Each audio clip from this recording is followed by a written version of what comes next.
time than you think. All right, 10 seconds.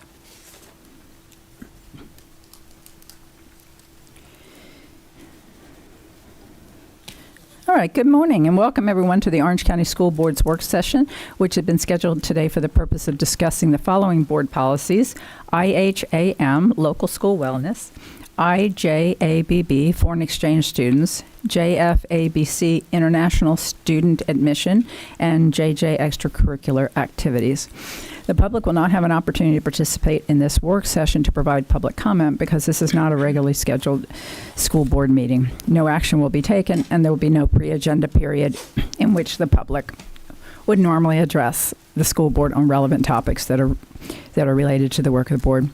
Nonetheless, we thank everyone who is here with us this morning. Board members are attending in person with the exception of Member Salamanca.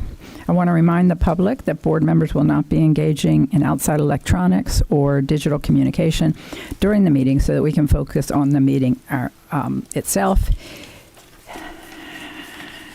To my fellow board members, district staff, when speaking, please make sure your microphone is on and speak directly into it so our YouTube and Orange TV viewers can hear you clearly. We'll now rise for a moment of silence, and I invite you to join us in the Pledge of Allegiance.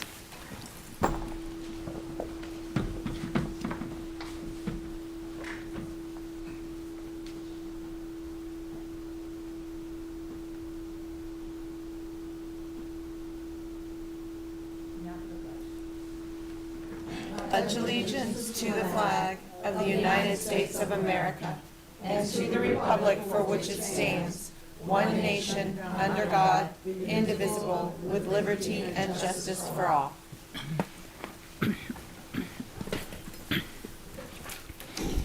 All right.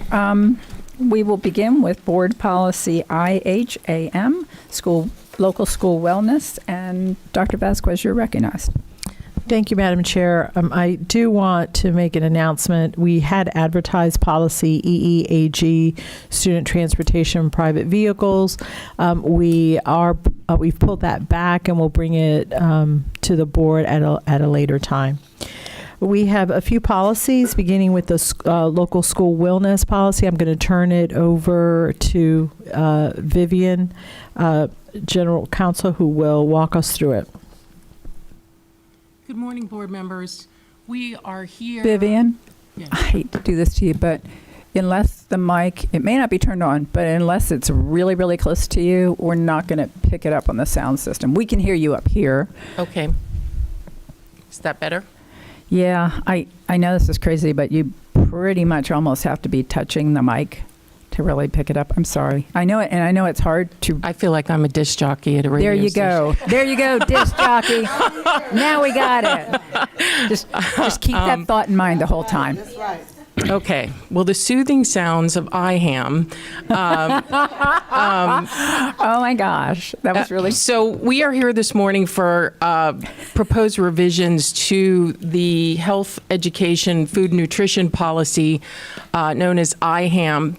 The purpose of the revisions are really to move language regarding defibrillators that's required by Florida statutes to policy JJ, which deals with extracurricular activities. It seems more suited or better suited to policy JJ. So that is really the primary motivation for the policy revision. We've also updated some of the legal authority supporting the policy language and just changed some formatting issues in terms of numbering of paragraphs. So I will go through those changes in the policy.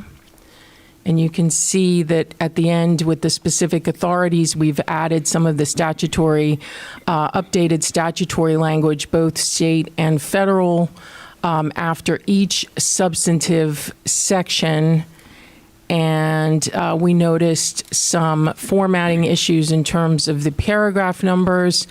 And then finally, we get to section 13 regarding defibrillators, this language is going to be moved to JJ. It's also been modified to say that schools must have defibrillators as opposed to may, in order to align with current statutory language. And the remaining changes, again, are all updated citations to specific authority. Otherwise, there are no other proposed changes to this policy. Thank you. I do have some questions. We got the policies Friday afternoon, and so as I went through them, there were a number of things that I wasn't completely clear on. One thing I do want to say at the outset is I know that from the organization standpoint, the changes are the ones that we're focused on. But from a board member standpoint, if I'm voting for this policy, I'm voting for the whole policy, not just the changes. And in most cases, for most of us up here, we never voted on the previous version. So I know I always read it from beginning to end and look at everything, not just the changes. So, and the other thing I want to mention, we talked, the general counsel, the superintendent and I, about establishing a schedule. We have a schedule for when these policies come to us, but what we don't have a schedule for is when the board receives them. And what I'd like to see is the board have the same amount of time on the policies as we have on the board agenda. So to have them a week before, which will require general counsel's office to back things up and the district offices that are involved to back things up. So we'll work through that, but I think for me, I know that will be really helpful. And I know that Ms. Enval's been really good about trying to give them to us earlier. So, so bear with me. I am on page 4. And we're talking about the healthy school team. And to be honest with you, this is the first time I'd heard of the healthy school team. A little embarrassed to say that, but I didn't know we had a healthy school team. So being new to me, when I looked at the representatives, I saw nutrition environment and environment services, and I wasn't sure what nutrition environment services was. It sounded like maybe it was a department. I searched, and I still didn't find that term, so I'm not sure what it means. We have under F, social, emotional, and emotional school climate. And again, is not speaking from me personally, but with the guidance from the state, we've worked really hard to not use that term. And so I'd like some feedback in terms of whether we should change this or whether legal is comfortable with us using the term social and emotional school climate. That's 2. And on this same page, because I wasn't familiar with the healthy school team, I went and I searched that on our website, and I found it under food and nutrition services under healthy school team. But the list of representatives is not the same list as we have in our policy. That's not to say the policy is not right. And there's definitely a lot of things that are the same, but not everything that's the same.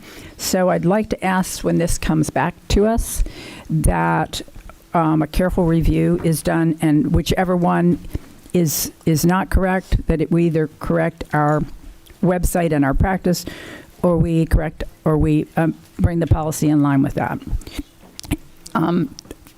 Input from that from Vivian or the superintendent or Ms. Enval on any of those? Madam Chair, I can tell you that at least as to the first section, the healthy team is structured following the CDC's whole school, whole community model, and those are the categories that are outlined in that model. So that's why that language is in there. It's not necessarily OCPS language, but it is meant to identify how we are structuring these healthy school teams. And the school teams are school-based and staffed at the schools, so that may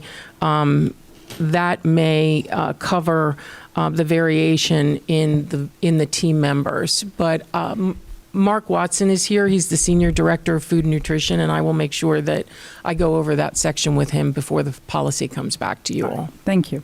Can we just get the screen to match what you're talking about so people at home? I am so sorry. I was on page 4. Yeah, that would. Thank you. Just so people are watching. Okay, on page 5. Under policy establishing, or title establishing nutrition standards for all foods available, under number 1, about halfway down, we have a sentence that says, any school snack should be based on the nutrient guidelines for the USDA's after-school at-risk program to those students in after-school education or enrichment programs.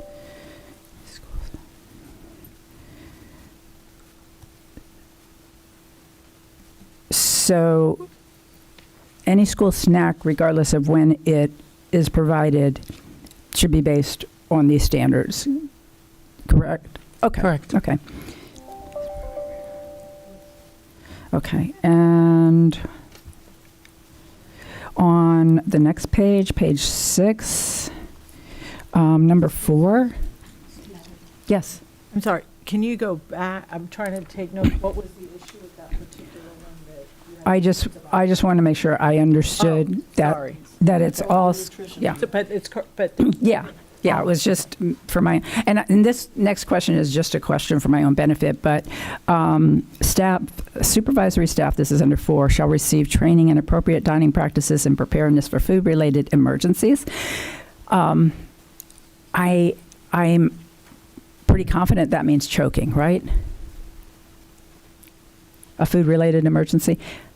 And again, Can you tell us what section you're in? does it, Sorry. okay. Does it include choking? I'm sorry, I'm number 4. Paragraph Number 4 on page 6.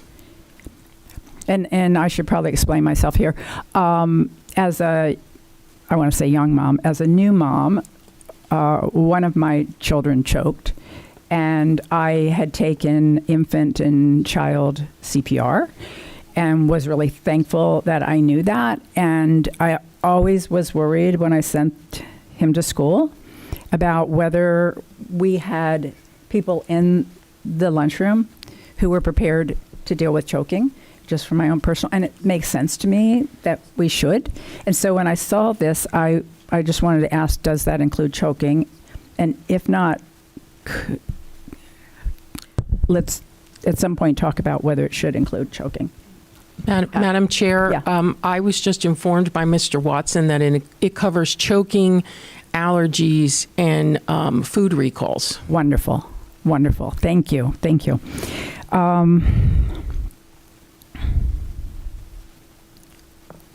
And yeah, so the lunch, please. Yeah, in terms, and it's, and at some point, just off, separately, I'd really like to understand a little bit more about how we do that and who gets trained, and just again, because it's one of those things as a mom that I remember talking to people in the district. That was a long time ago. And again, I think it's important, and I'm glad we're doing it.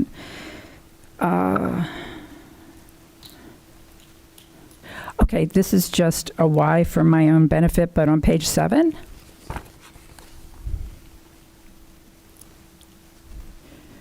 food and beverage items under C, sold in conjunction with infrequent school-sponsored fundraisers may not contain meat or meat alternative and grain products or take the place of a meal. Can anybody explain to me contain meat or meat alternative and grain products? I didn't know if that meant the two of them together. And I'm sure there's a why, but I didn't know the why. You want to come forward and thank you.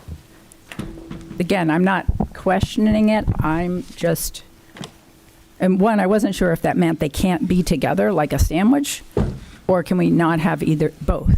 Go ahead. It's actually separate because for the USDA, we get reimbursement from the USDA, and that's a part of the meal pattern for the USDA. So it can include anything that's going to conflict with the reimbursement and the meal pattern that we have for the USDA. So any meat alternatives. Meat alternatives is like cheese or yogurt, anything with the protein. And the grains, anything like cereal bars or things like that.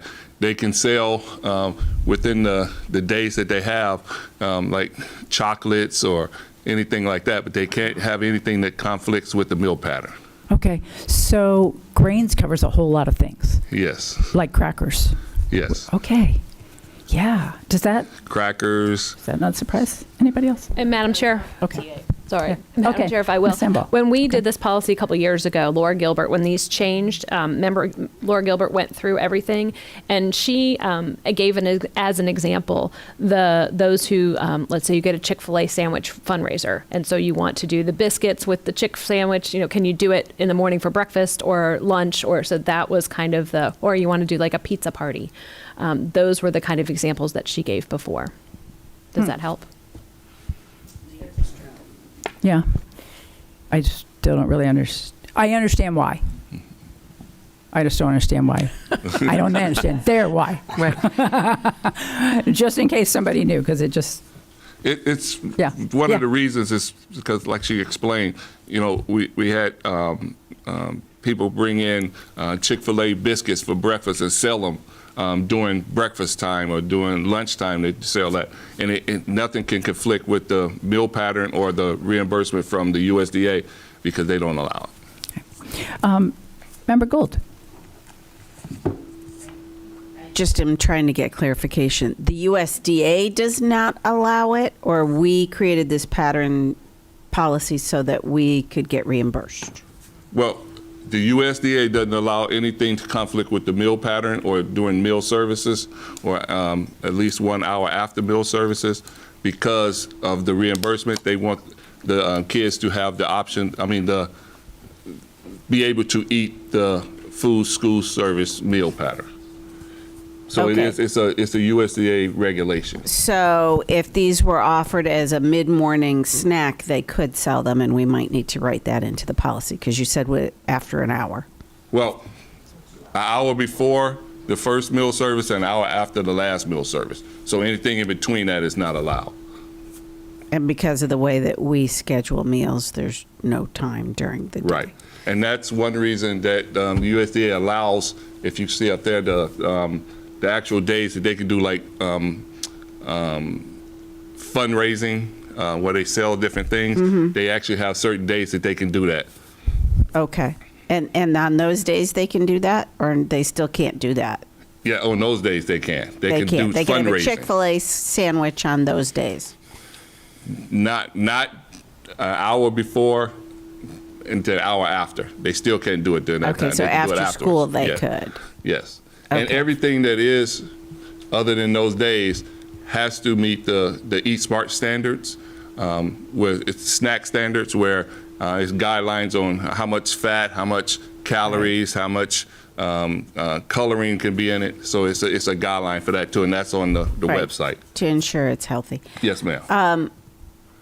So I know in a lot of our schools, especially in the high schools, in our snack closets, which are not run as fundraisers, there are things like granola bars and other things when kids have missed a meal because they're getting to school late, or they needed to do something during lunch and didn't have time to get lunch. Can we have yogurts and protein items in there? If it meets the Eat Smart snack standards, yes. Okay, so just as long as it's not a As long as it's not sold, Okay. and it's also you given run away. into the issues of if the people who are giving that away know if those children have allergies, because that becomes a big risk. Because we have a list of all the allergens in the cafeteria, so we don't give out. Well, that's usually school staff that's Yes. operating that, so, okay. All right, I just wanted to clarify that, because sometimes kids don't have time for whatever reason for the meal and they need that alternative. All right, thank you. Vice Chair Gallo? Thank you, Madam Chair. Does any of this change because we're now part of the CEP program? No, ma'am. It doesn't change. No, ma'am. I will say that, and the chair asked, were we aware of this? And I was very aware of it because this all changed under the Obama administration. Yes. And I was with the PTA then, and we were very upset for two reasons. Number one, we couldn't sell chocolate anymore, have pizza parties or Chick-fil-A. Number two, we had all pro dads, which the only way we got kids to come in that early was the Chick-fil-A biscuit. And then they said, you can't do that anymore. And we had to serve, what was available in the lunchroom, and no offense to the lunchroom, but y'all can't compete with Chick-fil-A biscuits. You just can't. We're trying. You can't. And so we lost, like our all pro dads literally like ceased to exist. And then the other issue that I had with it was it's all based on a nutrition and a calorie count. So when we're in high schools and we have a student that is like my daughter, 90 pounds soaking wet, getting the exact same lunch as a 250-pound linebacker that's got football practice that day. That's not fair. That's not enough food. So I always worried about, and I know that we serve food after schools to combat that, but I always worried about our children that this was their only hot lunch of the day and it was calorie restricted. And it just wasn't proportionate to the size of the student. Always kind of concerned me, and I get that that's a USDA problem. That's not our problem. But it would be great if we could fix. Yeah, the calories. And I know I know this is a federal issue, but it did really. Yeah, the calories and fat and sodium and all that is also by grade level also. So high school, secondary school is a little bit different from elementary schools, the size of the portions and how much fat you can do for the week. So it's all a formula you have to go through. We have 3 dietitians on our staff putting together menus just to make sure they meet the guidelines. Okay, thank you. And this was also the policy that Recess went into, so I'm very familiar with this policy. Thank you. Cite it backwards and forwards, I imagine. Member Farran. Mine is actually on a different page. So do you want me to come back later or? And you're the last speaker on this, so go ahead. Okay. Mine was really just on, it was, if we want to scroll back to page 2, it's regarding PE. And I've heard from a few teachers who were concerned that it says that we're supposed to meet a minimum of 150 minutes a week for K through 5. However, our kids are really only going to PE 3 times a week. As far as we have to meet it. That's a state law. Well, no, I understand that, but we're not meeting the 150 unless we really are. We really are. Dr. Vasquez. How many times a week are our kids going? Because So the minutes are not just through the structured PE time. Okay. It could be when the teacher does structured play, and all of that has been incorporated into schedules. It's checked, so we do meet the 150 minutes. Okay. When this came into play several years ago, there was a great deal of angst.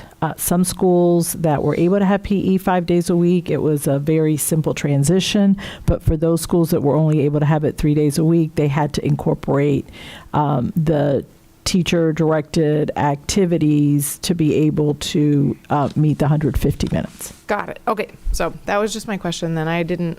The other part where it's the K, excuse me, not K8, the 6 through 8, where they have to have a semester each. Is it each year, right? Right.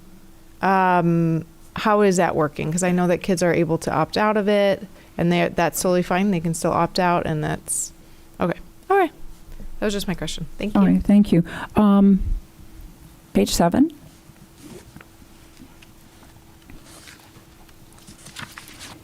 And bottom of page 7 under under D, letter D. So here we say that fresh fruits and vegetables subject line, parents, legal guardians may only give or send fresh fruits or vegetables with their child. So to me, I'm picturing my child's lunchbox, may only give or send fresh fruits or vegetables. Then the next sentence, any other distribution of outside food requires the food to be either sealed in the manufacturer's container or purchased and prepared by OCPS.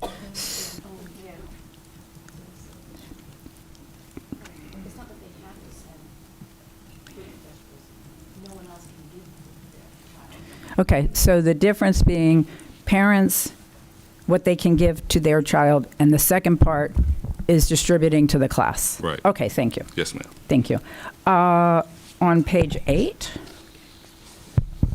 under the under number 2, this goes to both to Member Gould's comment that 2 says that students will be allowed at least 10 minutes to eat meals after they've received and checked out at the point of sale. And you had mentioned that sometimes the kids may not have time to eat. And so I wondered, how do we monitor that and ensure that? And are we confident that we're doing it? That's probably a superintendent question. I'll chime in, and then Mark, please add to what I've said. So typically the delays have to do with staffing. And so the solution that we most commonly use is that there are food carts at the secondary level where students can purchase meals, not just through the line. And if there is an issue with students not having enough time and it is due to staffing, it's brought to the food service manager's attention and they work to add additional staff. Also with that, as everybody know, we started CEP this year for all schools. And most of the time that we have some delays is either short staff or delays at the POS system. But with CEP, all we have to do is check the meal and check off on the what's called a tick sheet, which speeds our time up at the POS system. So that problem has pretty much gone away right now, unless something happens that it was a class that 2 classes didn't come down in time and they all came together. It slows it down a little bit. But with CEP, it speeds it up so much that that's really not an issue anymore. Thank you. And I only raise that because I occasionally hear from parents that had, or their kids have indicated they had a different experience. So I'm glad to hear how we monitor that and that it's improved with that. Member Gould. This is going back.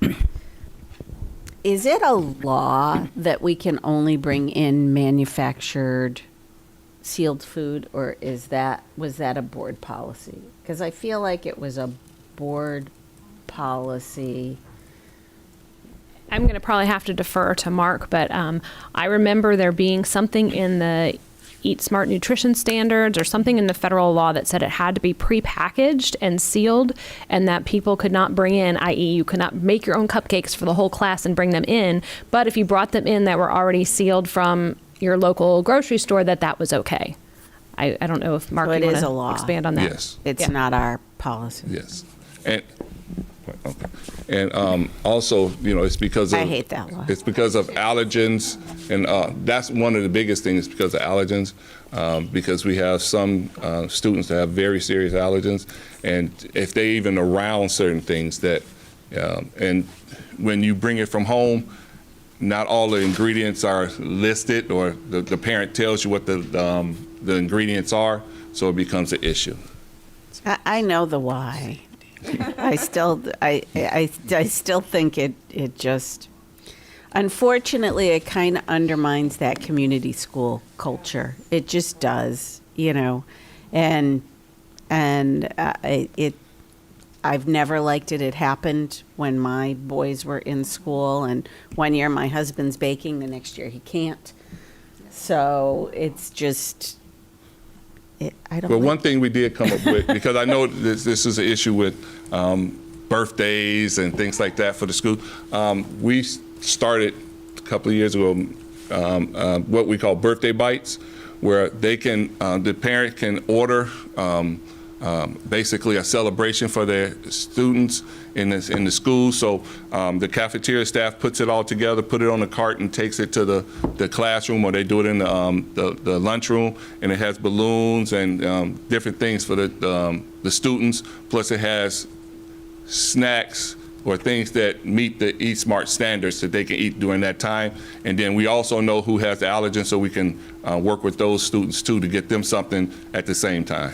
That's a great opportunity in the face of a yucky policy. So thank you for doing that. I like And that. actually, it's grown tremendously. We have some schools that, parents every day was ordering things from it. So it's on our website, so they can just order it through the website. We have a form they fill out, and it goes right to the school. Thank you. Vice Chair. Thank you. How long does the CEP program last? Like, how long have we signed up for that? 4 years. 4 years. Yes. Now, if that's 4 years for the existing schools, if any new schools open up, we have to wait to the following year to start them on the program. And so And we renew every 4 years. And so we'll be able to renew it every 4 years. Yes. So I'm wondering, and it's just a question, because I know in our policy, we have listed in our policy about educating our parents about the services that are available for free and reduced lunch. Since we technically don't have free and reduced lunch, is that something that we should keep in the policy, I guess, in case it couldn't get renewed, or is that something that we should look at as kind of tweaking as well? Ms. Enville? I think we can, Vivian's probably going to say the same thing. I think we can we can add language that spells out the CEP program, and we can say in the event the school district does not qualify for the CEP program, because you're exactly right, we don't need to, but we might not qualify in yours. That way you don't have to do a policy change every time you come. Okay, that's Only the new schools. yeah, that's fair. And I do agree with member Gould. I remember very well baking one year and not being able to bake the next year. And I understand. I do understand why with allergens we have to be so careful. But this all happened at the same time, and man, talk about PTAs and PTOs fundraisers' ability to it made it a lot more difficult because some would say PTA was started on bake sales. They were not. They were started on advocacy, but some believe that that's their job or that's their role, which it's not. Okay, thank you very much. Thank you. Superintendent.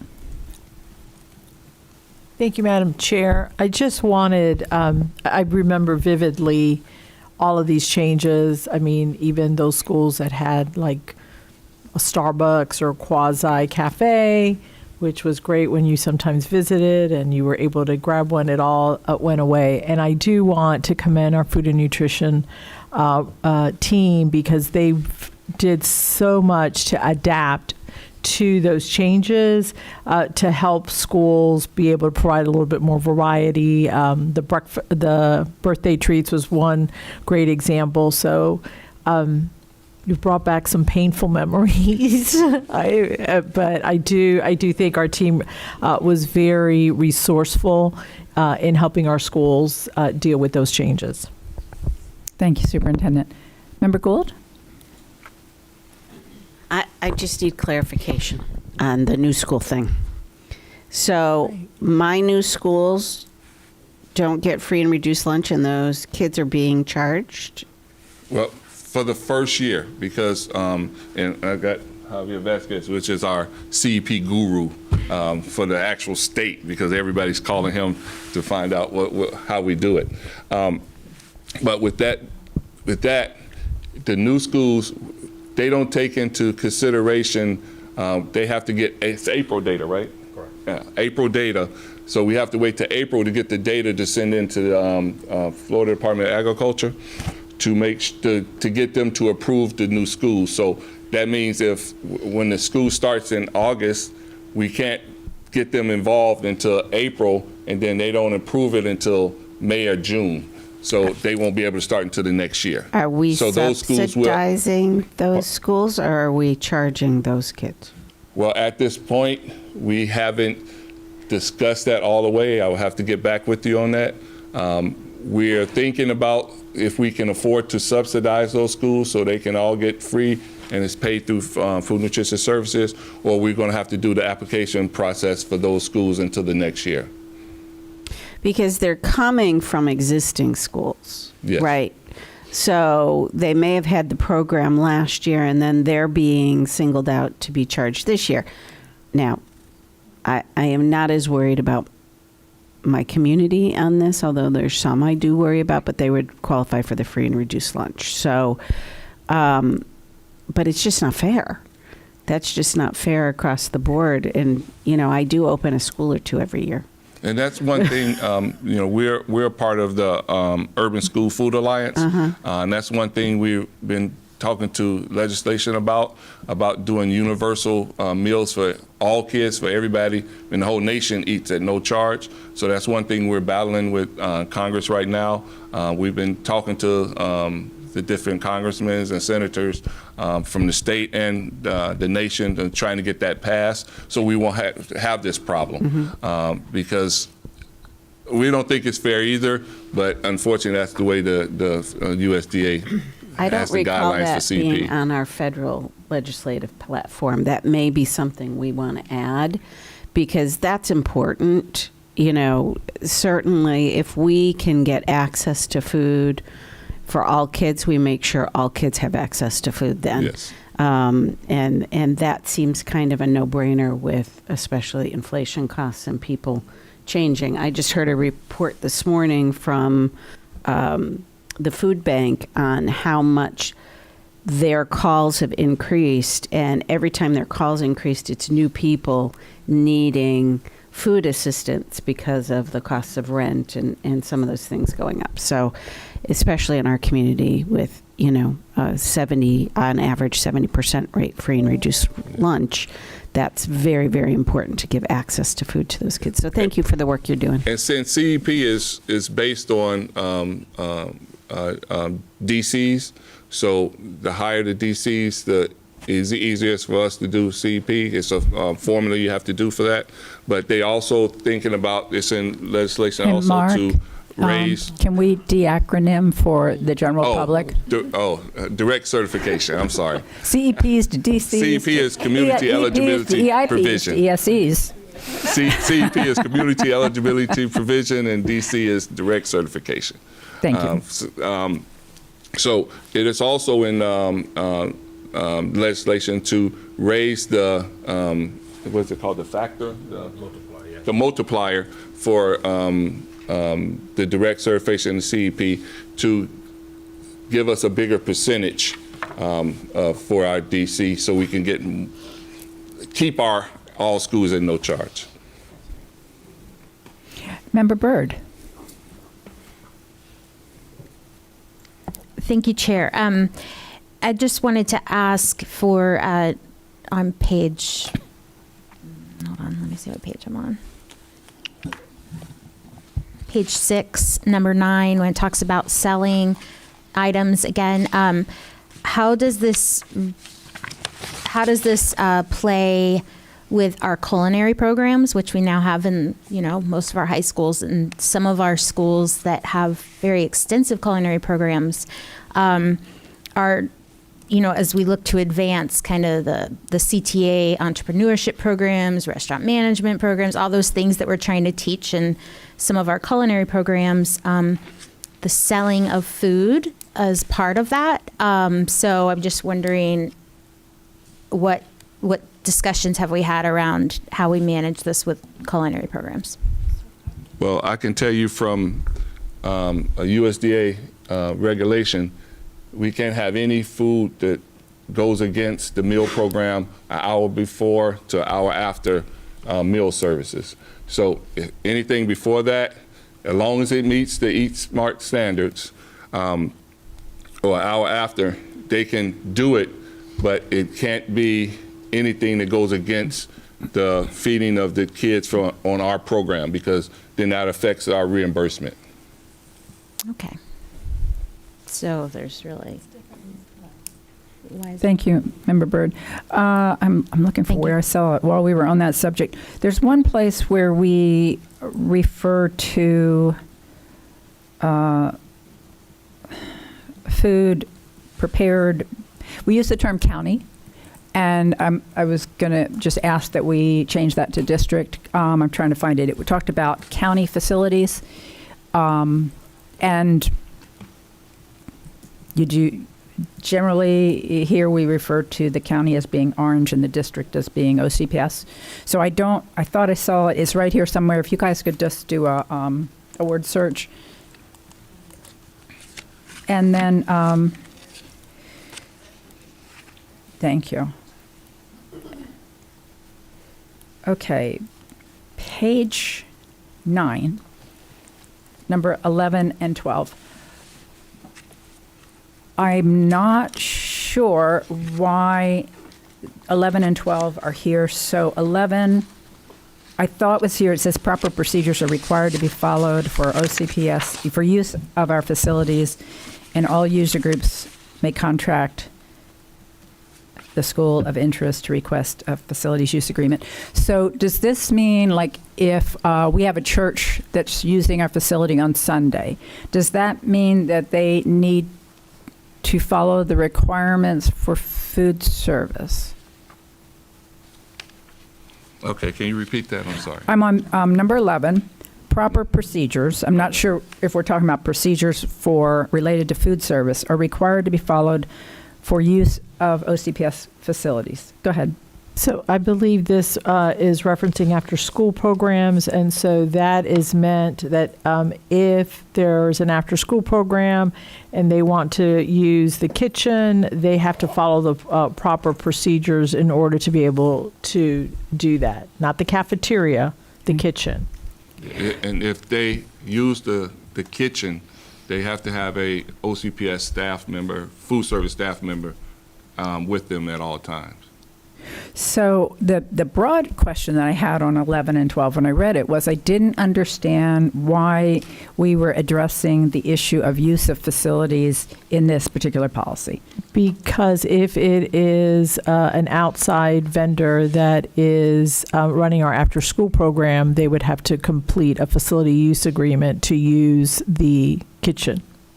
Okay. Or we also have issues with churches using it on the weekends and going into the cafeteria and the kitchen and using it without anybody being there, and doing things that they're not supposed to do in the kitchen.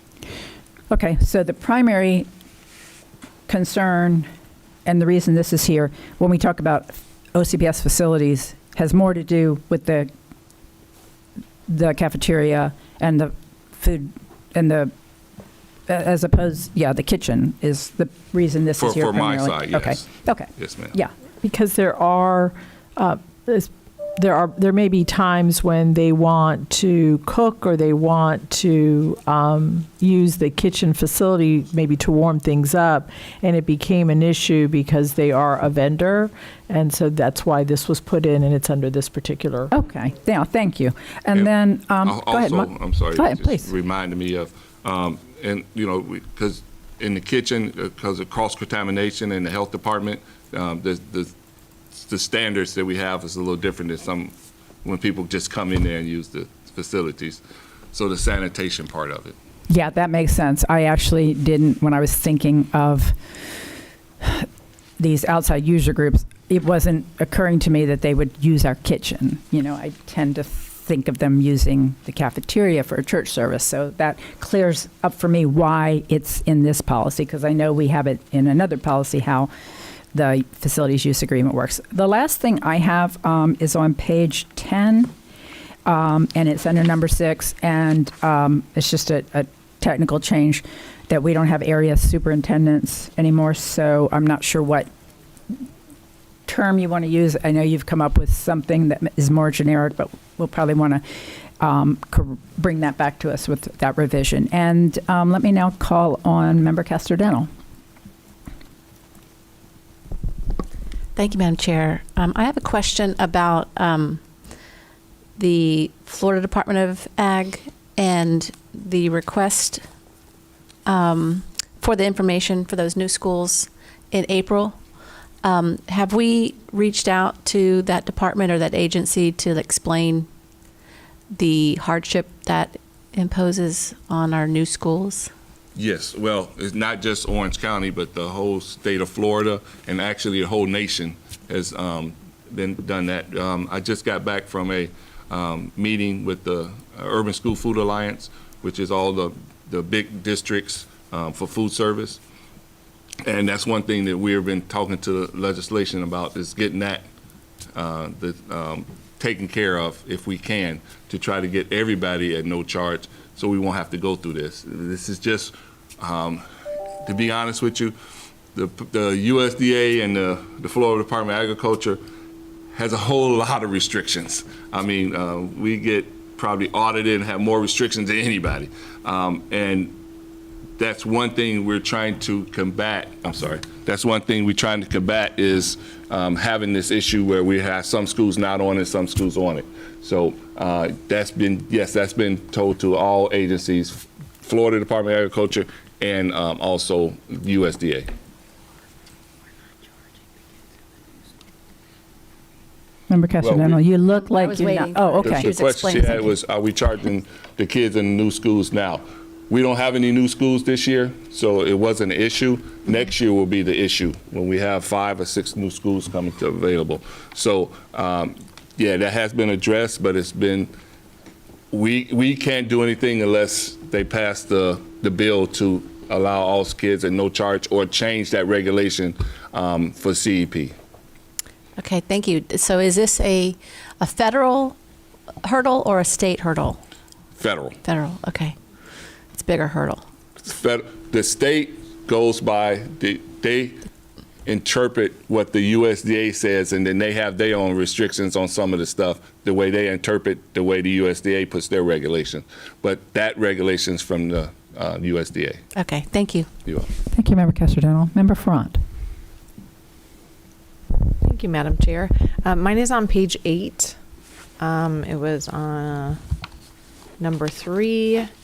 Students will have access to quality drinking water in all areas of the school. I just wanted to see, do you happen to know, or I don't know who would know this, but how often are we changing the filter? I've had quite a few kids complain that it tastes like metal, or doesn't taste good. I can't answer that one. All I know is for that that's a regulation for the USDA also, that they have to have drinking water at all times in the cafeteria. So we have drinking fountains in all the cafeterias. I don't know offhand how many times they change the filters. That would be a facilities question. Dr. Vesta. Superintendent? Yeah, Board Member Ferrant, we will get with facilities. I know there's a schedule. I just don't recall what the time interval is, and so we will get that to the board. Perfect. And then also, if you could just have them check to see how often we're testing the water, just to make sure that it is good and doesn't have any contaminants. Environmental will be able to provide us that information. Perfect. Thank you. Madam Chair, may I make one Please, comment? absolutely. I'm sorry.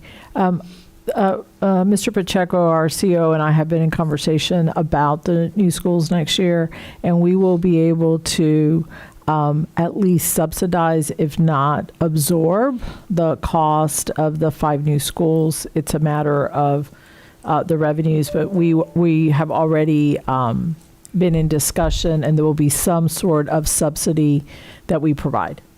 Thank you.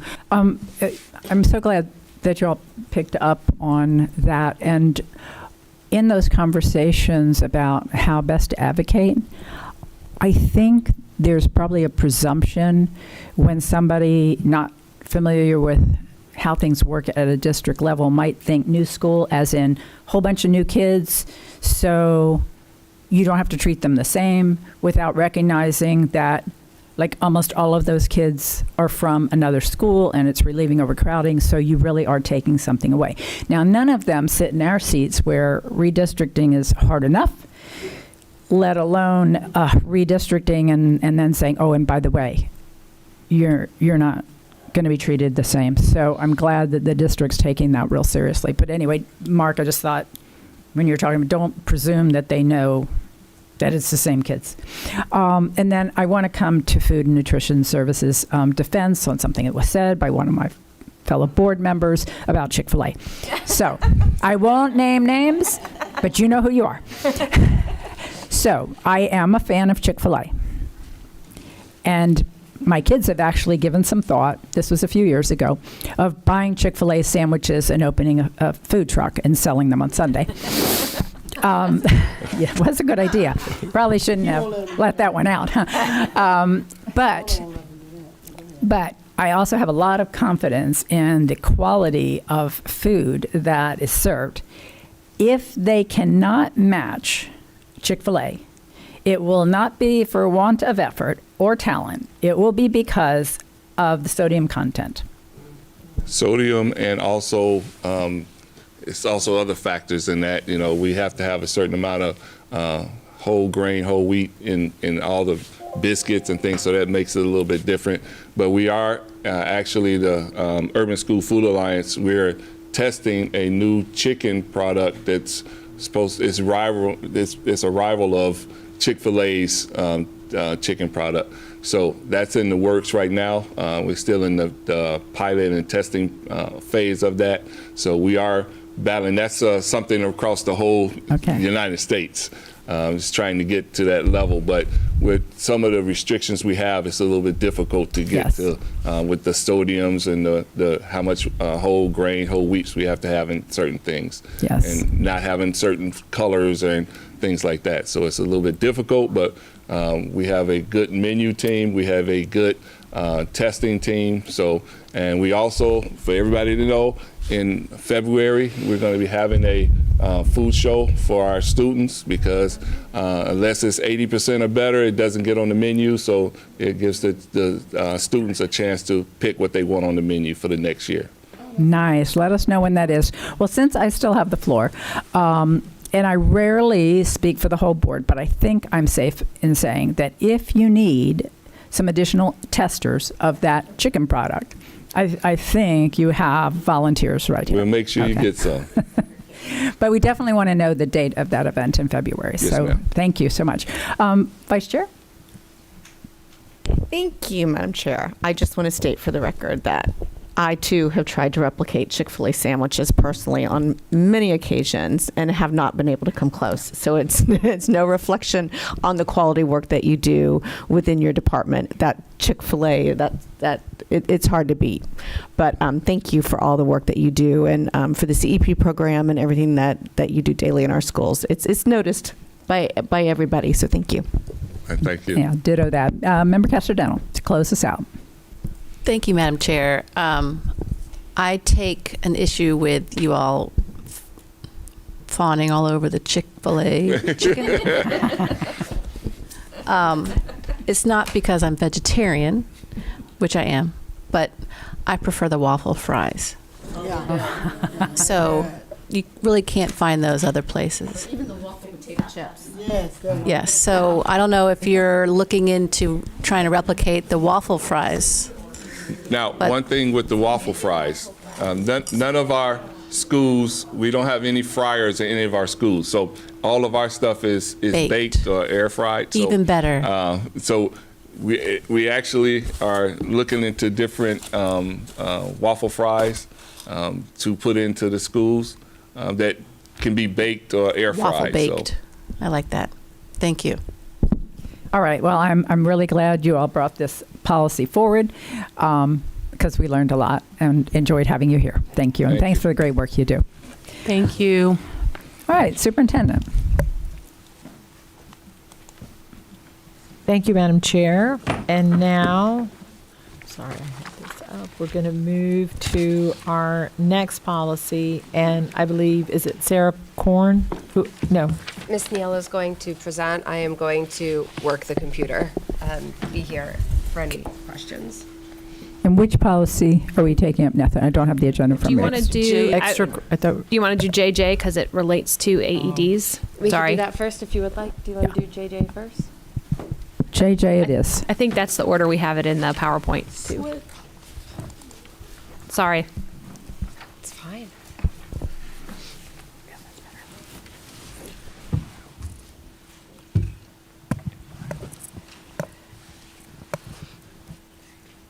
Make sure you can hear me.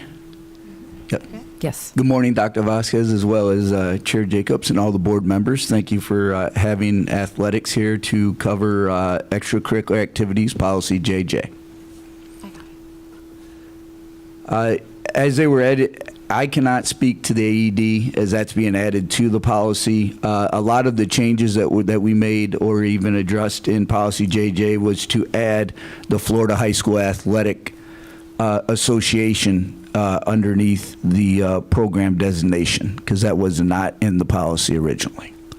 Those were the athletic changes to this policy. All right, so I can go through the policy and the red line just to highlight what is there. Is this on? Yes. Okay, I just wanted to make sure because sometimes it's hard to hear from here. So if you look first, as we go through the policy, we added on the top supplemental programs. That was directly as a result of the statutory language that was amended regarding consent requirements for extracurricular activities that we'll review below. We wanted to make sure that we mirrored the language consistently throughout the policy, which is why supplemental programs was added. Next, the definitions for school-sponsored events or activities and supplemental programs were both added in this section. Would you like me to read them all, or do you just want me to go through and highlight the changes? I think we can read them. I do have one question on D. Sure. So, school-sponsored events or activities, an event or activity of the school of enrollment created for. Help me with the school of enrollment. Sure. So this language came directly from the statute. You will see when you go further into JJ, there is a section that was added in the end, parental permission for participation, and it's based on the updates to Florida Statute 101404, and it says later on in the statute, permission for forms signed by a parent, legal guardian are responsible for a school-sponsored event, extracurricular, co-curricular, athletic activity, or supplemental program. These are the exact definitions from the Florida statute, which is why it's written that way. School of enrollment would be for the school that the child is currently attending. Okay. We wanted to make sure that we mirrored the language in this policy exactly from the statute, so that is why it's written that way. Sorry. Absolutely. I was looking at school of enrollment as like it was a thing. No, it's simply just the definitions when we go to the very last section of this policy that's being updated, and it refers to school-sponsored events or activities.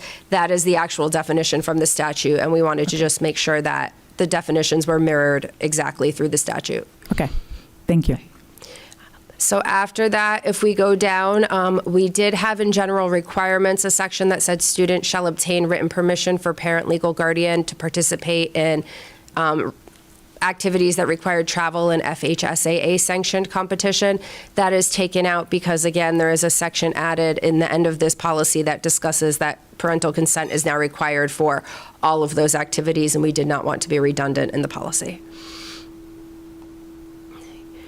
If you scroll down just for stylistic purposes, FHSAA was changed here because it had already been defined earlier. Again, here as well.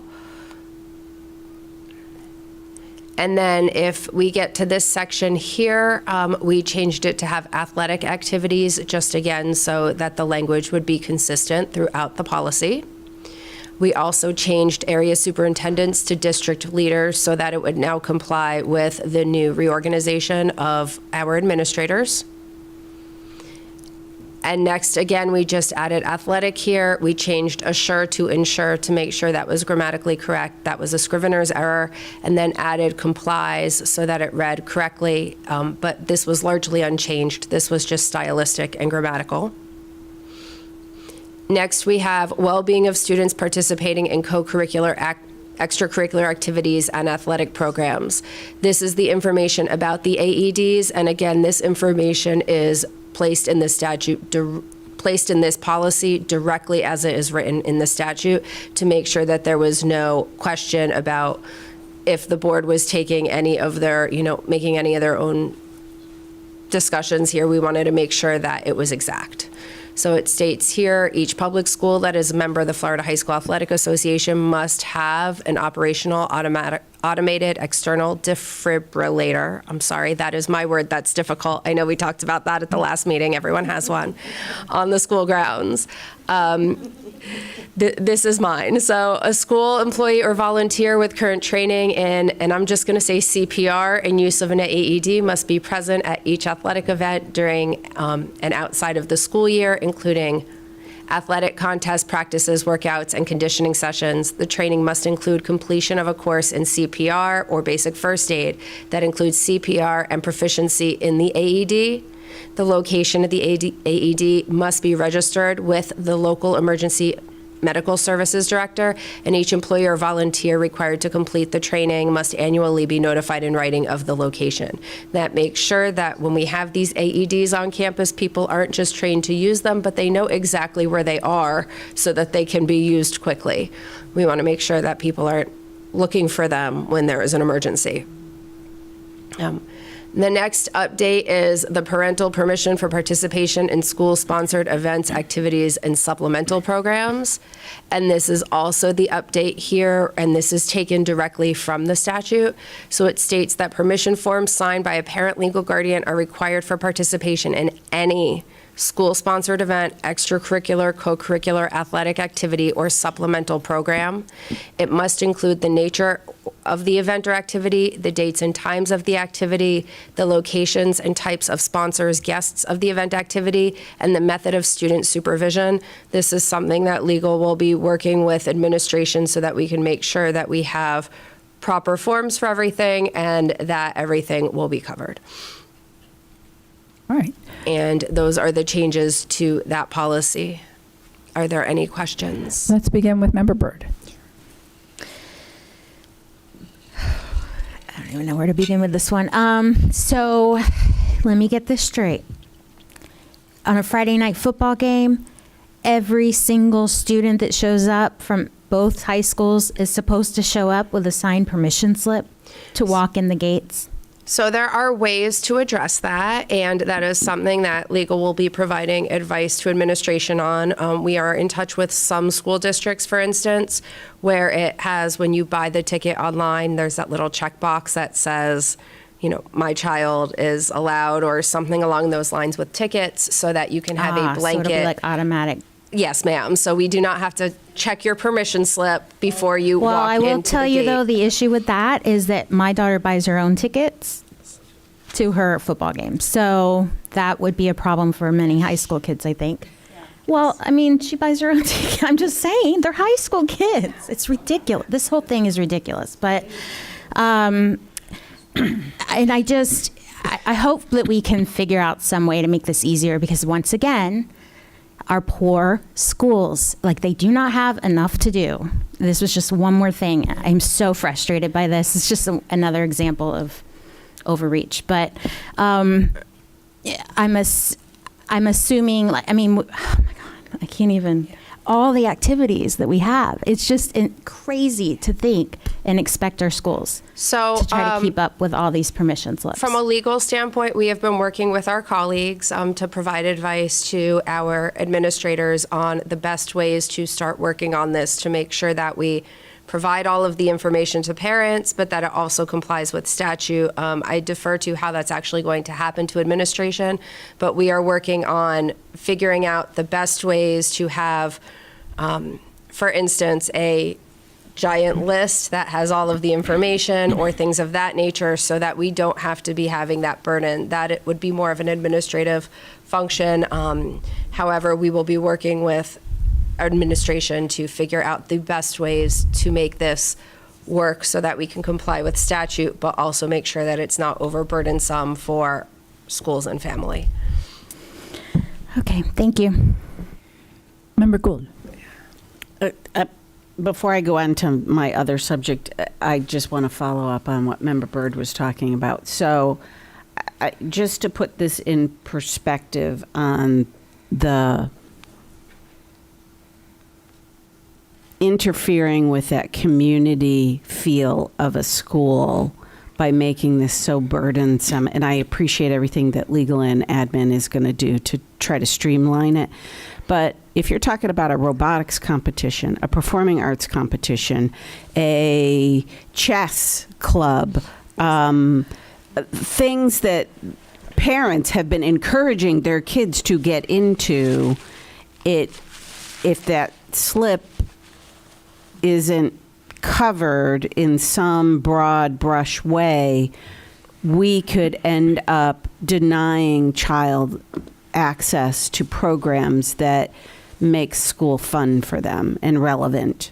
So, hopefully this is in some of the lists of what we'd like the legislature to look at to streamline a little bit, because this is very burdensome for parents and for the schools.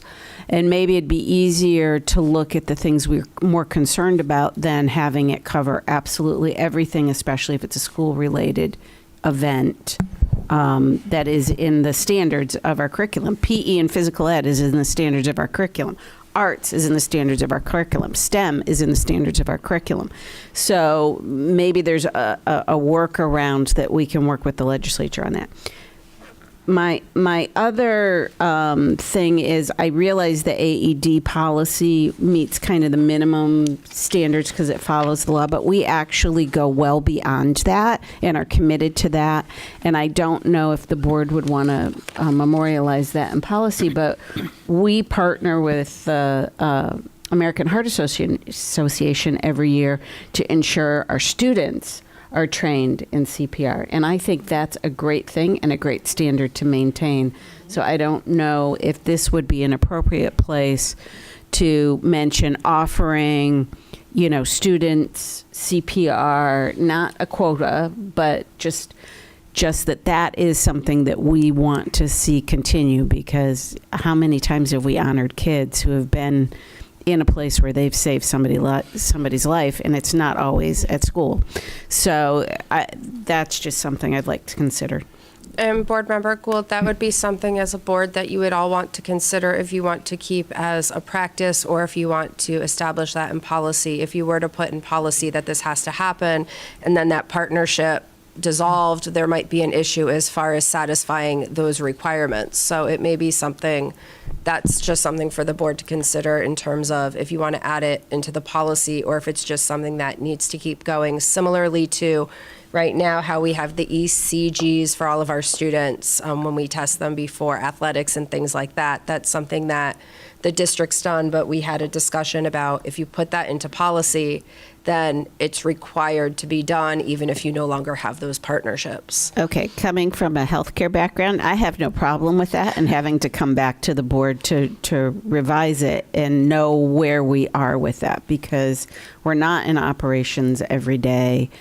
If a partner disappeared that is supplying that service or that backbone, the board should know about it, that it would be changed. That's my opinion. Okay. Member Casterdental. Thank you, Madam Chair. I want to comment also on this policy of the activities for our students, and just mention what a burden it is on the whole system. Yeah. Teachers, admin, students, parents. And I think it's this law, this statute was so ill-conceived. It was not thoughtful. And I think as board members, we are or should be responsible for understanding how these schools operate, how students interact at school, and how much this policy or this statute, the policy is only in reaction to the statute, has the opposite effect. We are not protecting children from drag shows with this policy. We are instead putting hurdles and barriers that are so unnecessary, and it prevents our kids from actively engaging. And even when they do get that permission, what a system, a nightmare that we have created to check every event and check every activity and make sure that each kid is signed off, even if they had to get a ticket online or something. That's still such a legal burden. What a hassle. I would hope that this is reviewed this legislative session by our legislature and the people who pushed for this overreaching law and are able to streamline it, if not remove it altogether, especially when they, like Member Gould mentioned, when we're trying to look at ways to reduce this burdensome red tape and regulation. This throws on a whole blanket of it across every school, across every state or every county. In the state. And it is, I find this to be an irresponsible legislative act. And I hope that we can undo it in the near future so that our students aren't the ones suffering. Thank you. Thank you, Member Casterdono. Member Byrd. I 100% agree with that. And I think that if the real issue here is concerned that students are attending events that are harmful to them in some way, I believe that's a parenting issue if it's an after-school issue. And if you don't know where your child is at after school or what activity they're attending after school, that's a parenting issue. It's not a school issue. And the school should not be the ones responsible for making sure that parents know where their high school kids, for crying out loud, are after school. I think that just it's so absurd. But anyway, hopefully we can get this adjusted and fixed. If not, I'm wondering if maybe what we could do is have like a generic, with our forms at the beginning of the year, a generic list, which I know probably changes through the year, but what activities do you approve for your child to attend? And list all the different clubs, the different sporting events, the different activities that are available, and have them all on the list they can just check box? Or are there any that you do not approve for your child to attend, and have them check box that? Maybe if we could do that all at once at the beginning of the year, would that satisfy the permission for the year, so that students, I'm just worried about the students and having to make sure in their head that they've gotten permission, that they're, and they show up at something. And I know how frustrating that is, because I got some complaints from parents that the students weren't aware they had to have their ID at their football game, and they weren't allowed to go into the football game, which I wholeheartedly believe in having ID at a football game. But that's really upsetting for kids to show up to a football game and not be able to get in. So I'm concerned about what this is, the burden on the kids. So if there's something we could do, maybe all at once, maybe make it a little easier. Thank you. Dr. Vasquez.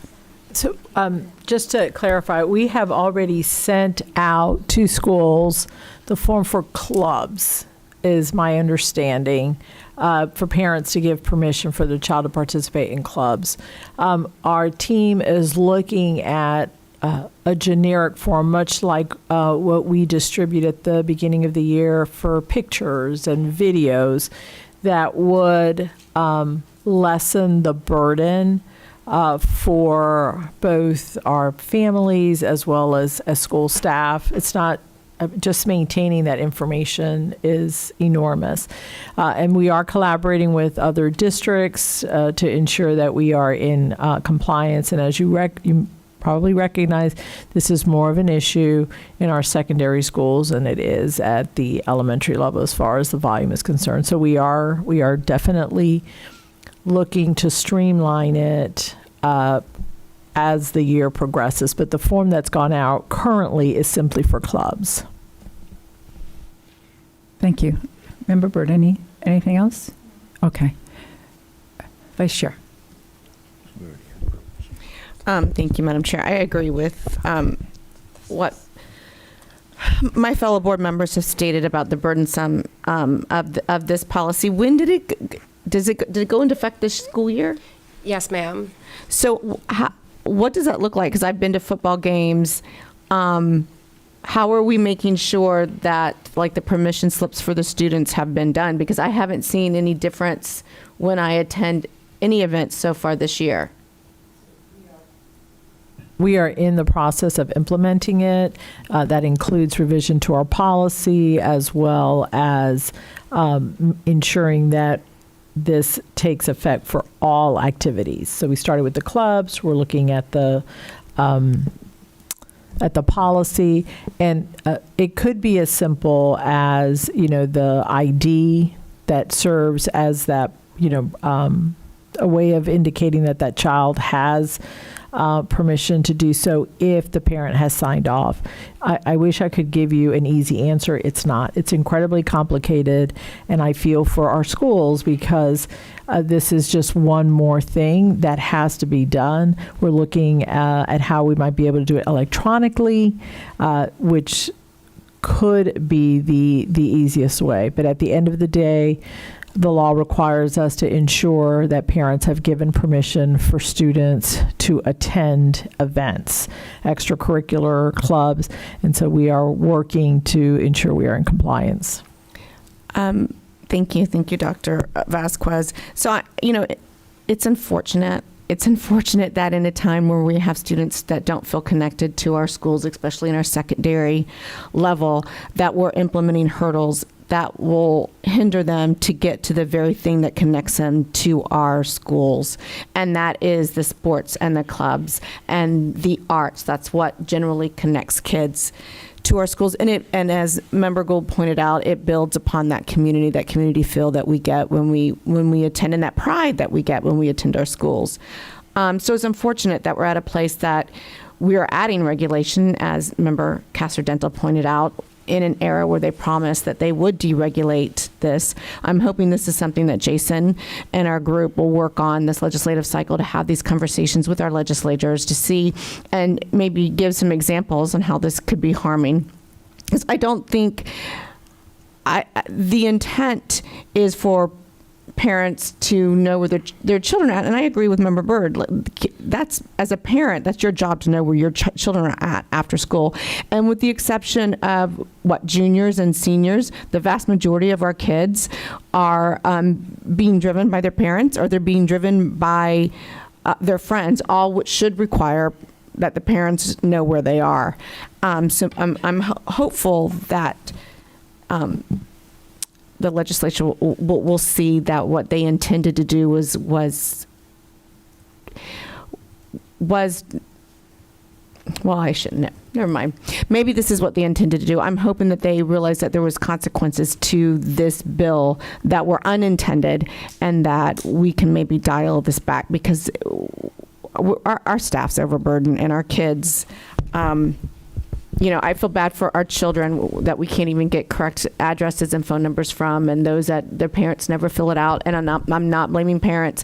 There's multiple reasons why. They're busy. They're working 2 jobs. It's tough out there right now. We have kids in foster care, and you have foster parents that foster a lot of children. We have homeless kids. Those are the kids that I worry about having access to the things that they need to connect them to school. So. Oh, and one question. What was the bill number? I do not have the bill number in front of me right now, but I could tell you that it's Florida Administrative Code 6A-10.089. Yeah, I have that. I was just happy curious. to send you the bill as soon as I get back to the office. Wonderful. Thank you so much. Okay, Member Castor-Dental. Thank you, Madam Chair. Member Gallo mentioned a lot of things that I was going to mention, but I was just thinking about how ridiculous it is to ask someone who's just attending an event to cheer on their friends. They have to have permission. They're not even the athlete or the performer. And it makes me, I'm trying to figure out how this works. So if you're with your friends, you want to go see a play, and then everyone gets to go in except for Johnny. They're like, sorry, you're not allowed in. You don't have permission to see this G-rated play. For some reason, the law says you can't come in. And what a strange social impact that has. And then to have someone at the door, barring the door, making sure these kids don't come in when we should be worried mainly about, their safety, making sure that they're not bringing in things that they shouldn't, and making sure that they have a good time. And we're supporting our students who are performing or scoring touchdowns like at Edgewater High School. So, Don't put that plug in. So this is just such, it just doesn't really work. And I really hope that, intended or not, that the consequences are made apparent to our legislature. And if anybody has relationships with people in the legislature that can change this, I would hope that you help us help our kids. Thank you. Thank you, Member Kessler-Donald. Member Felder.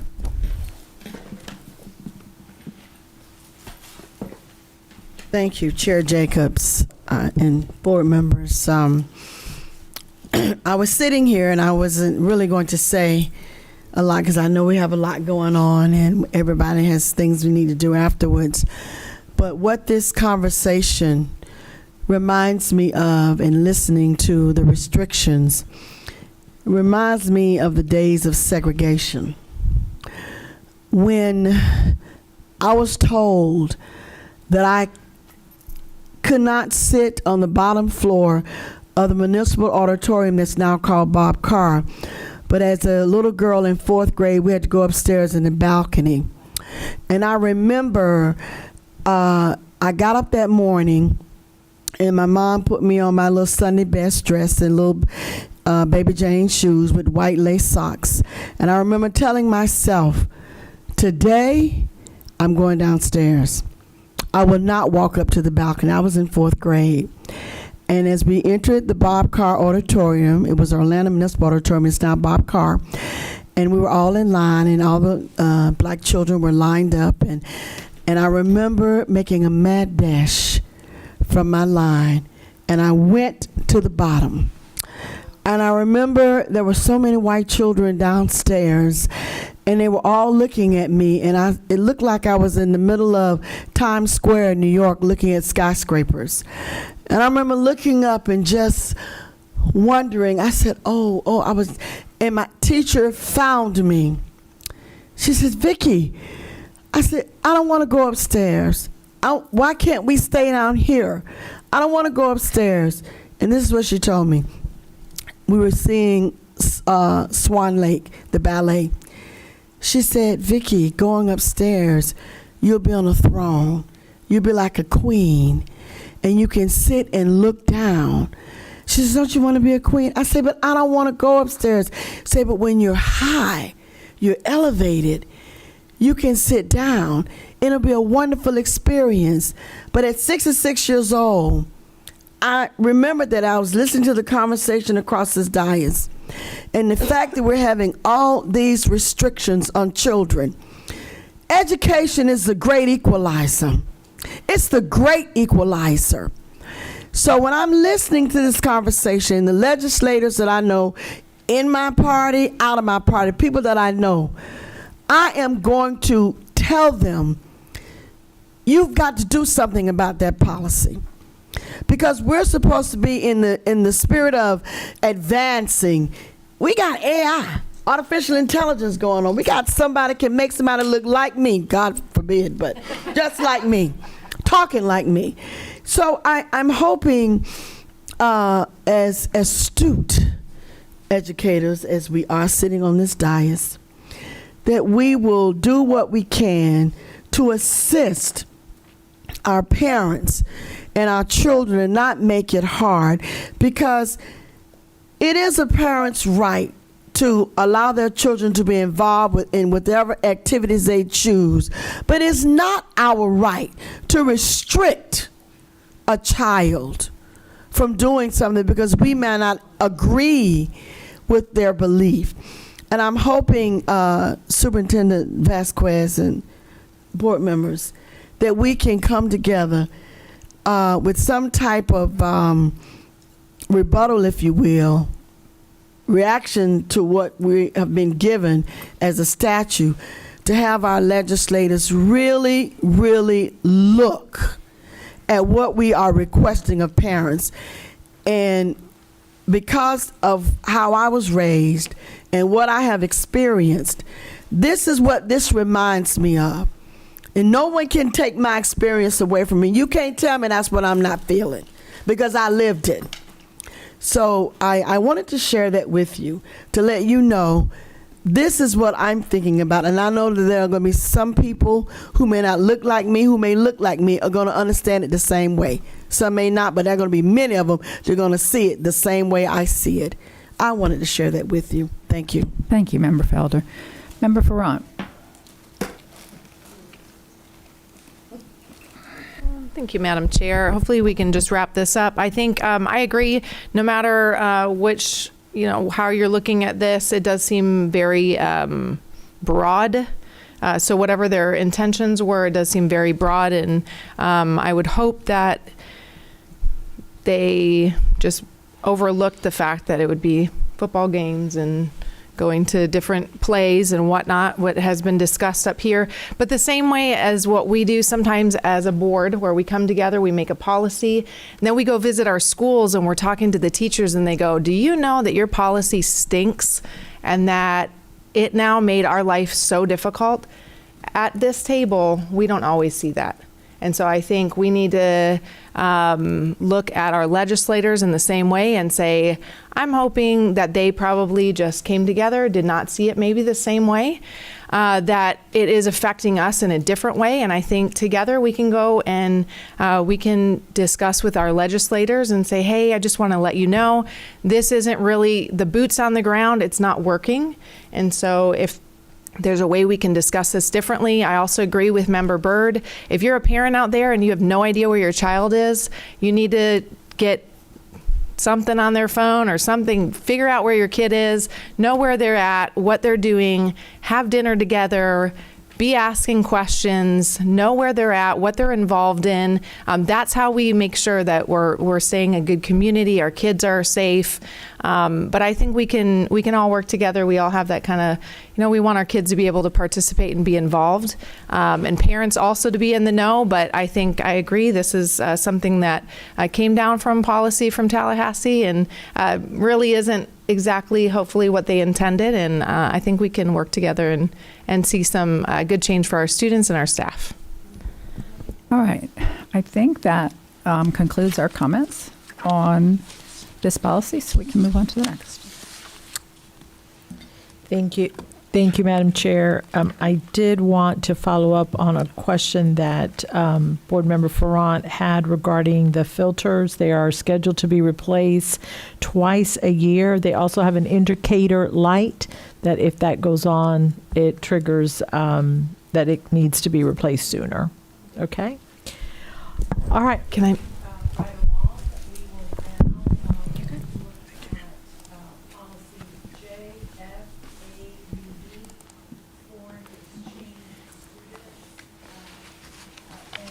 Just for the board's reference, we also are going to be looking at international student admission, and Stacy will go over the difference between the two because it could be a bit confusing.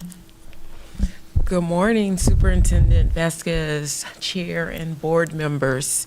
So I will briefly present the changes we are bringing forward for policies JFABB. Can you hold on just a minute, because we can't hear you. The mic might not be turned on, or it might just need to be closer. We can hear you sitting here, but the mic is not picking up. Huh? Testing. Okay. I thought it was dead. I was going to switch it. Okay. Can you hear me now? Yeah, much better. Thank you. Okay. I will briefly present the changes we are bringing forward for policies JFABB and JFABC. JFABB is regarding foreign exchange students, students entering the states on a J-1 visa. All J-1 non-immigrants must be sponsored by an organization that is designated by the Department of State. They are attending school basically for experience at no cost. The school collects FTE through the surveys. JFABC BC are international students. These students are F1 non-immigrant and an international student in the United States to pursue a full course of academic or professional study, including language training programs, at an SEVP certified school, and they do pay their FTE. So for the full year in an Orange County public school, cost is $11,129. If they're only coming for a semester, it is $5,565. So basically, J1's experience, right, the foreign exchange, and then international students are paying. They are student, they come on a student visa. Okay. The policy is being revised to update and clarify language, to add headings, and update statutory provisions. So JFABB, the red line is just the name for CSIET, the Council on Standards for International Education Travel, is being revised or updated. As you see, there's just some paragraphs and things that have been straightened out. Applications is a heading.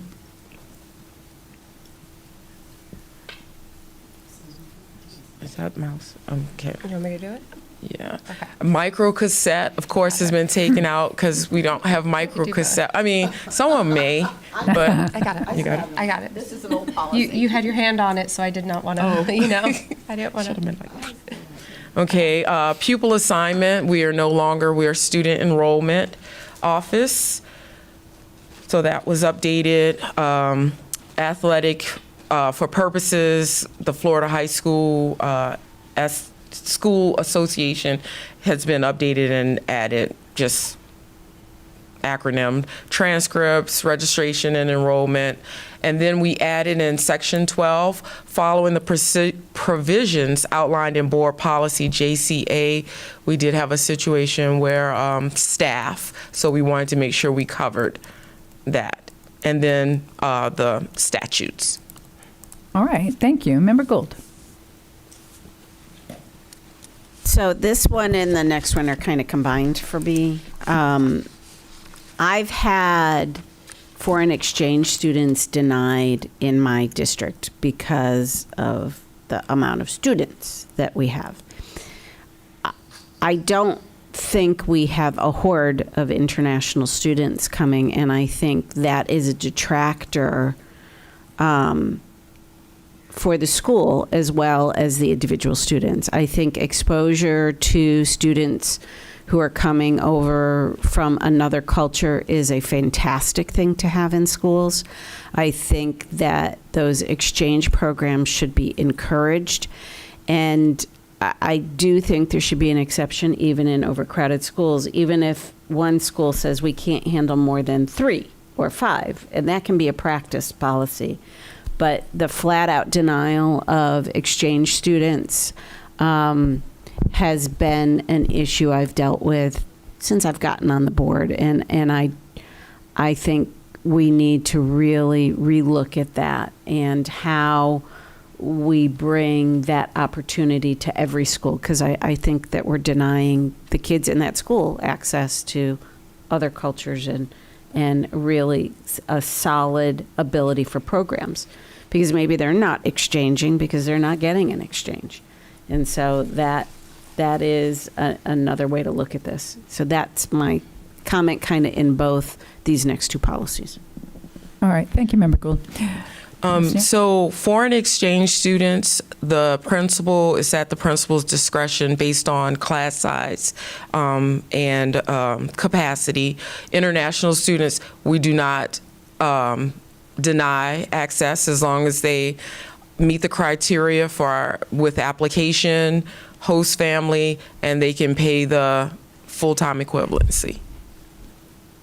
So the foreign student, but now that we have a way to kind of calculate the class size, looking at the whole rather than the individual classes, does this need to get revised in that and give better guidance? Because that's not what's come to me, is they think they cannot have, because of capacity, the students. That's some of the issues that I've had at 2 different schools in Horizon West. So I think the issue, Board Member Golden, just speaking with Ms. Neal as we're sitting here, is one set of students pays their FTE and are there to attend the school, receive credit, and receive their FTE. The issue becomes for the students that are not there for that purpose, and we are not receiving funding for that.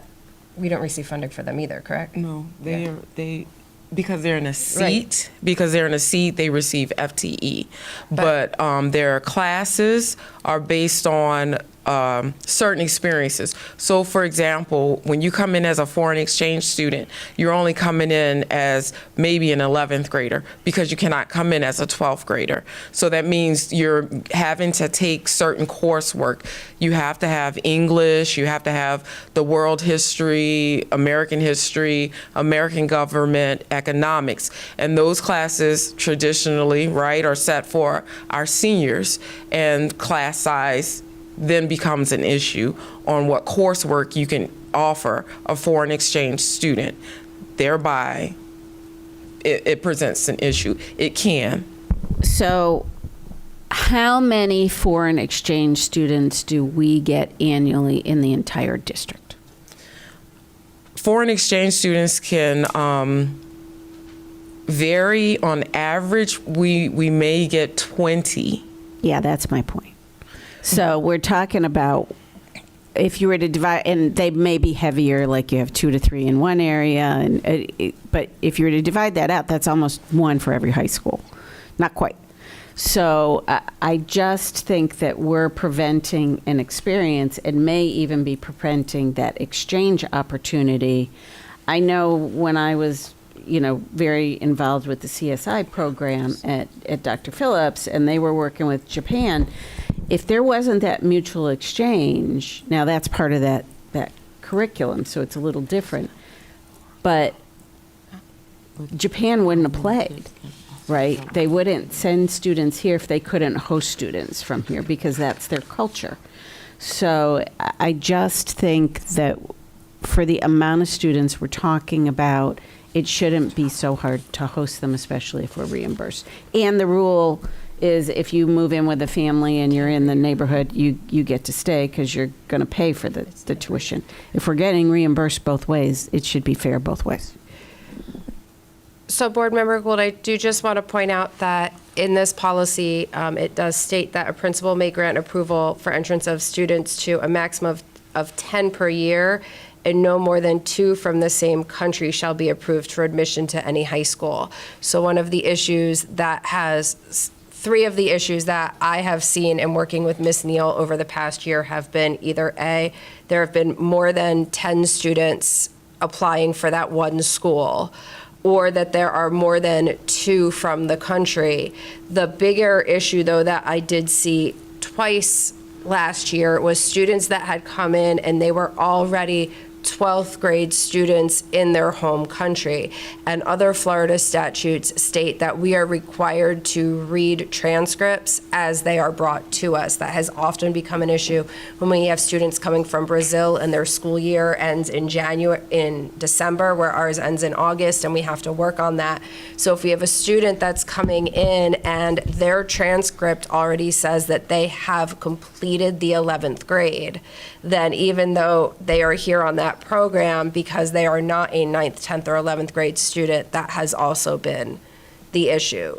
If there are issues outside of that, I know, please contact me or Ms. Neal, because I know we've worked through some of those before, but those have been the issues before. And that the bigger one may be the no more than 2 from the same country for each high school. Yeah, that one in particular, how does that work, like with Rotary International, who may be working with a particular country, and if it's a club, they're going to be in the same neighborhood if they're a host family from the same school. And then Fulbright's another one, I think it's Fulbright, that that does international or funds international exchange. So, I worry for the amount of students that we're talking about that it's too restrictive. Wouldn't it be great if we had full bodied exchange programs for our 11th graders and we switch classes? But that's not reality. So I just hate it when we can't accommodate a student who's gone through, a Rotary program in another country, and they don't have another host family here, and they can't go to that school, and the host family can't take them to another school because they don't have that ability. That's where I've really run into it in recent years. And then there were the issues, like you said, at Olympia, where we had the family that the transcript doesn't match. But I don't know. It just seems so restrictive for the amount of students we're talking about. Follow up on that. That's a state or a federal restriction, the no more than 2, or that's a district? I do not want to tell an untruth, but I'd have to look into CVIS, which is the Student Exchange Visitor Information System, to verify if that's where we pulled that Thank from. you. Yeah, I think it is, but I would, definitely. And thank you. I never want you to guess. So we appreciate knowing what you know and knowing what you don't know. So you getting back to us would be really helpful on that. Couple of questions I have on page 1 under, I'm sorry, Dr. Vasquez, did you want to respond on the? I did, but it can wait after your comments. Go ahead. And the situations I've been made aware of where there have been a denial, there's been just cause for them. I'm not saying that there may not have been others, but they're very few in number. I am in agreement leaving the policy as is. Our principals work directly with our staff on that, on those exchange students, and I agree, it's a wonderful opportunity, but our schools are very diverse, not like they were 10 years ago. And I believe the principals, when they do decline this or deny it, there is a valid reason for it. And so taking that out, I think, would create more issues than what we have right now. Thank you. Okay, on page 1. D, foreign exchange student, in order to participate for up to 1 year studying in the United States while living with an American host family or residing in an accredited U.S. boarding school. Is the U.S. boarding school, I don't know that we have any here. Do we have any here? I've only encountered one situation where they considered themselves a boarding, but I think it was more she had property in a house and she had several students residing. Okay. Now, the reason I was asking is under 3, below that, under E, we, one of the eligibility requirements are be accepted by a host family. So I thought if we really do have boarding schools, then we'd want them to be accepted by the host family or boarding school. Correct. Okay. But if we whoever don't, would oversee would come in as a designated host family or guardian for those children. Okay. So the term host family encompasses boarding school. Okay. On page 3, 5B,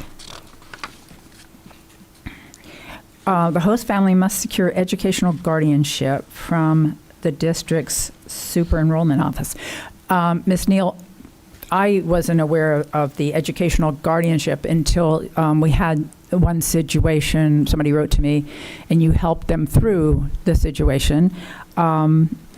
I just assumed the educational guardianship was something that they got somewhere else. So your office literally authorizes that.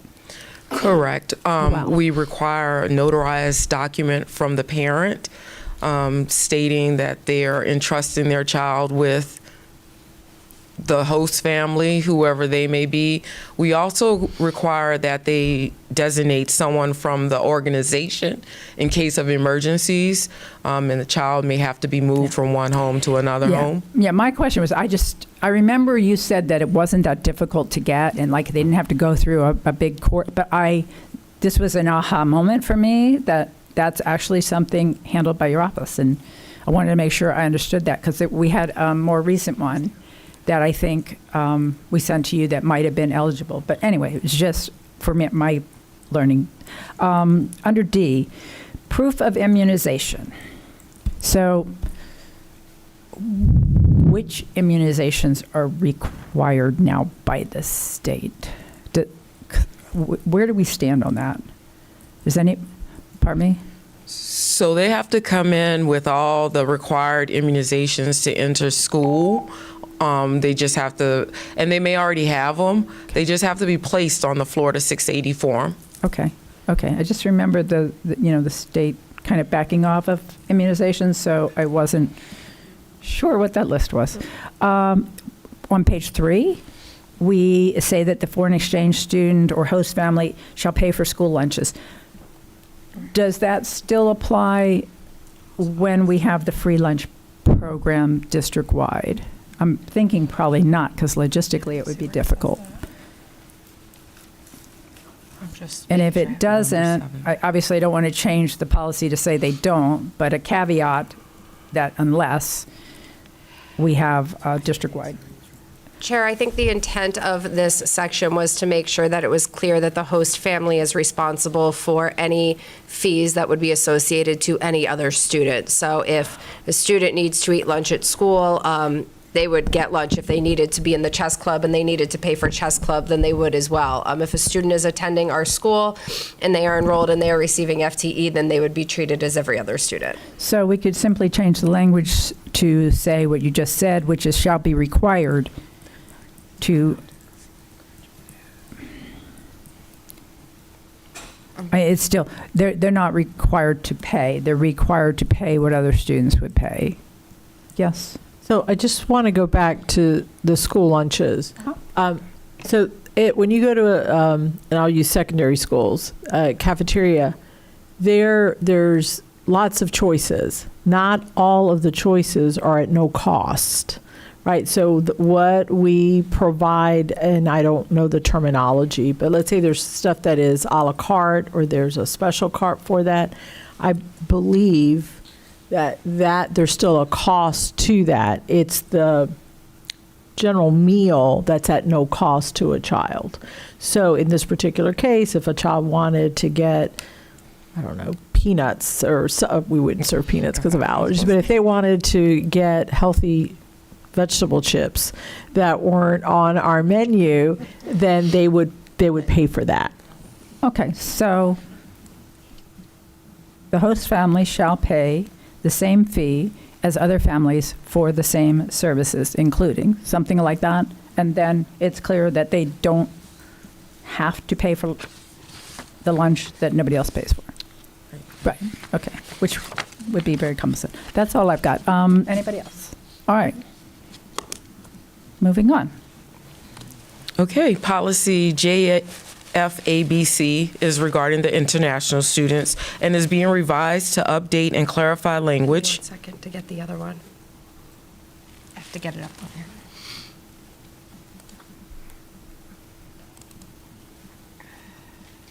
Okay.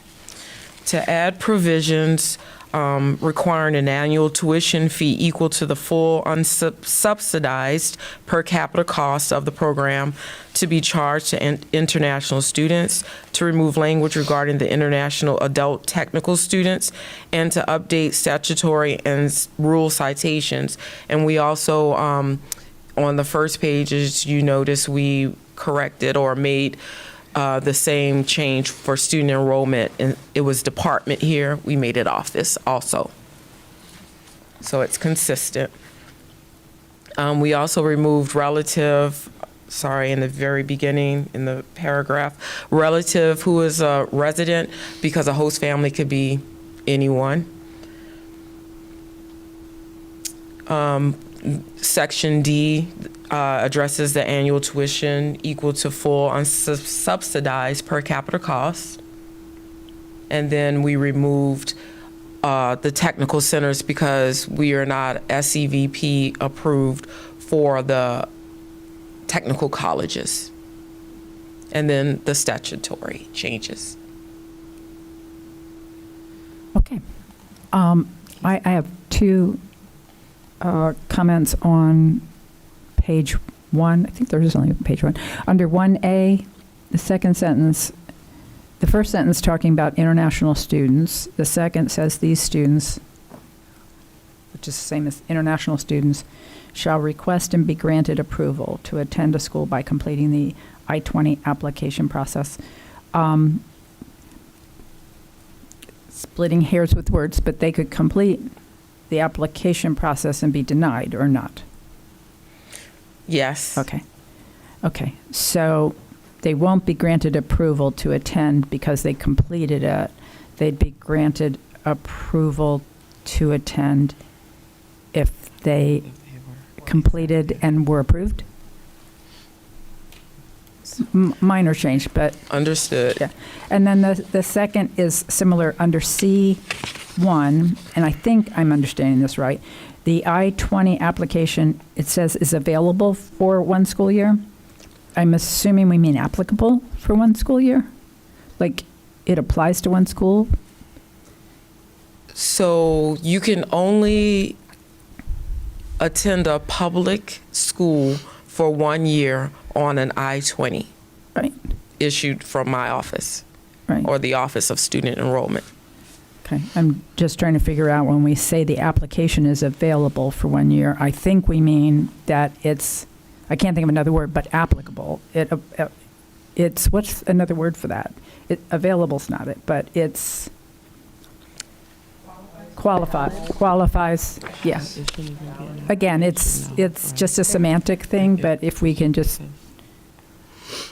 find a word that... We can change the Yeah, you semantics can of figure it. out a word. So once issued, an I-20 is for one school year, so we can just change that to state the I-20 application is for one school year. Yeah, thank you. Any other comments or questions on this? All right. Good job. Thank you. Thank you. All right. Anything else? Wow. Yeah. We started off a little slow, like an hour on the first one. I do. I know everybody's getting nervous, but whoa. Again, Stacy, Sarah, thank you all. Good job. Thank you. Okay. Since I have you all together, Oh, yes. we were going to discuss board policy BEDH and the start times. And since you're all together, it's much quicker for me to ask you all now. I believe during our last rule development workshop, or no, I'm sorry, last school board meeting, some of you said that you would be okay with starting the meeting earlier since it had been going so late. I just want to make sure 4 o'clock was mentioned and 4:30 was mentioned. I just want to, we're going to have to start advertising, and so I want to make sure that we are all on the same page. Yeah. Who wants to jump in first, though? Starting at 1? Okay. Member Farrar. I would be in favor of starting at 4.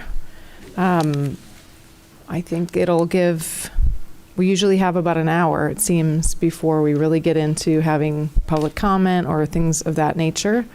And so giving our parents that opportunity to get here, I'd say anybody wanting to come needs to sign up by 5, but we would start the meeting at 4.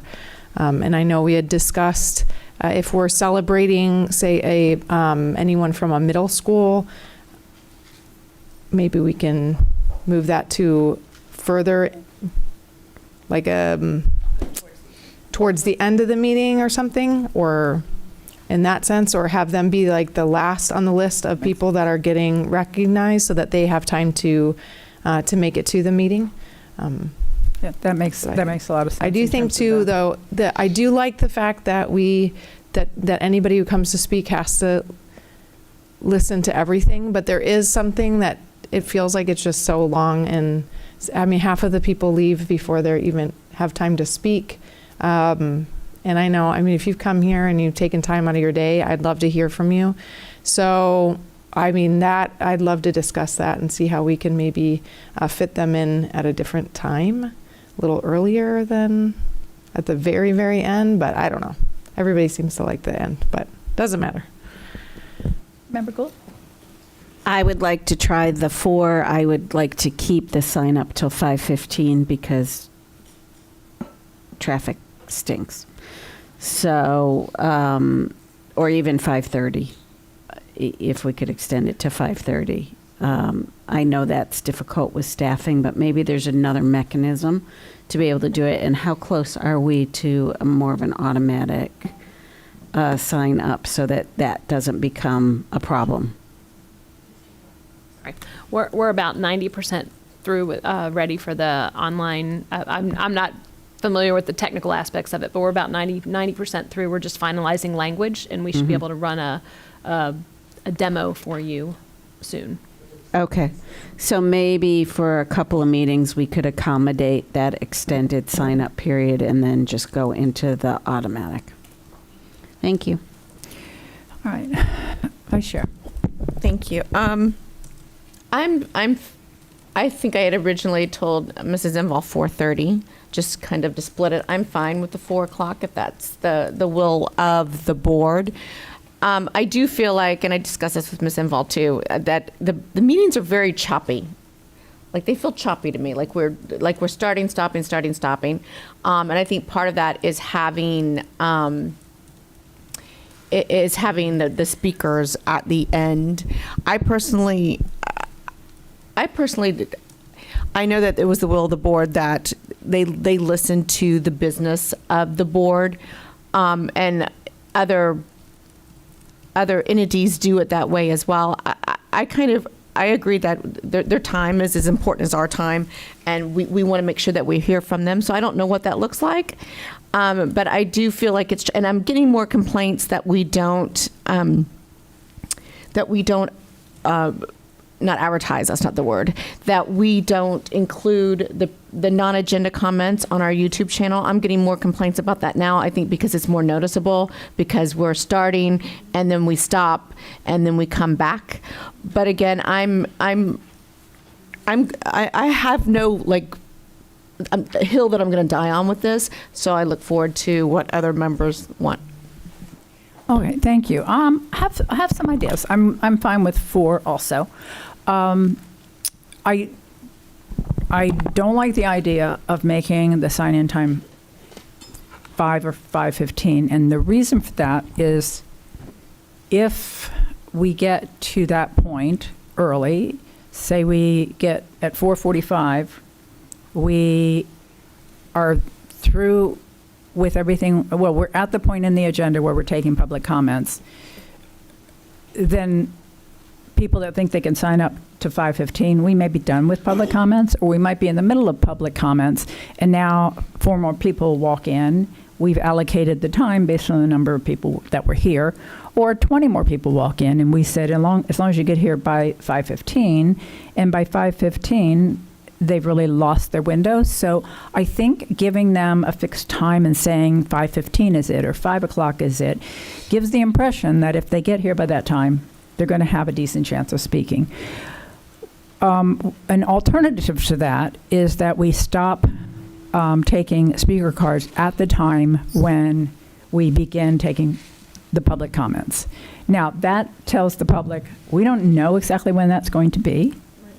It's on you, if it's important to speak, that you be here in time. Sometimes if you live close, you might be watching the hearing, but I think managing expectations is important, and when the expectation is, I'm not really sure, at least they're managed.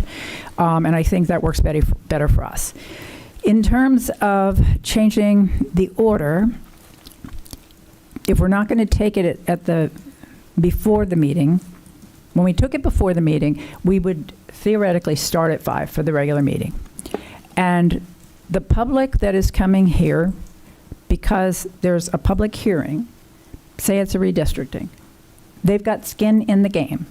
And the only time that they're going to be able to talk to the board and have an impact is at that hearing. So their issue is time sensitive and urgent.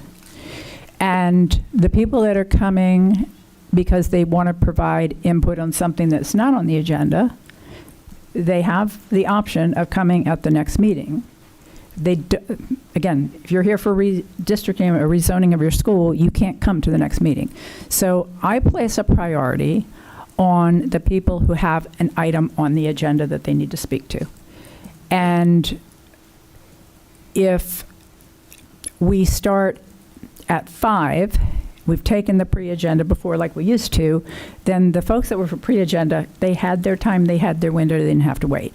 And the folks that were for something that was on the agenda weren't held up because of them. It was one of the reasons that I liked the way we bifurcated it, because I thought it gave more certainty to the people that wanted to speak on both sides.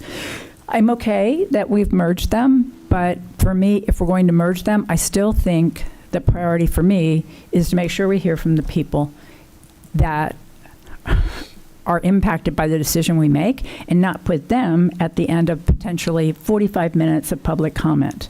I just don't think that that's fair. Maybe fair is not the right word. I don't think that's the right prioritization because of the time sensitivity. I know I beat that issue to death. Member Gould, you said something that was also a trigger in my mind. Vice Chair. So I anticipated that if we put the non-agenda topic in the middle of the meeting, that this was going to cause people that are watching the meeting to focus more on what is it you're not telling me and why aren't you telling me.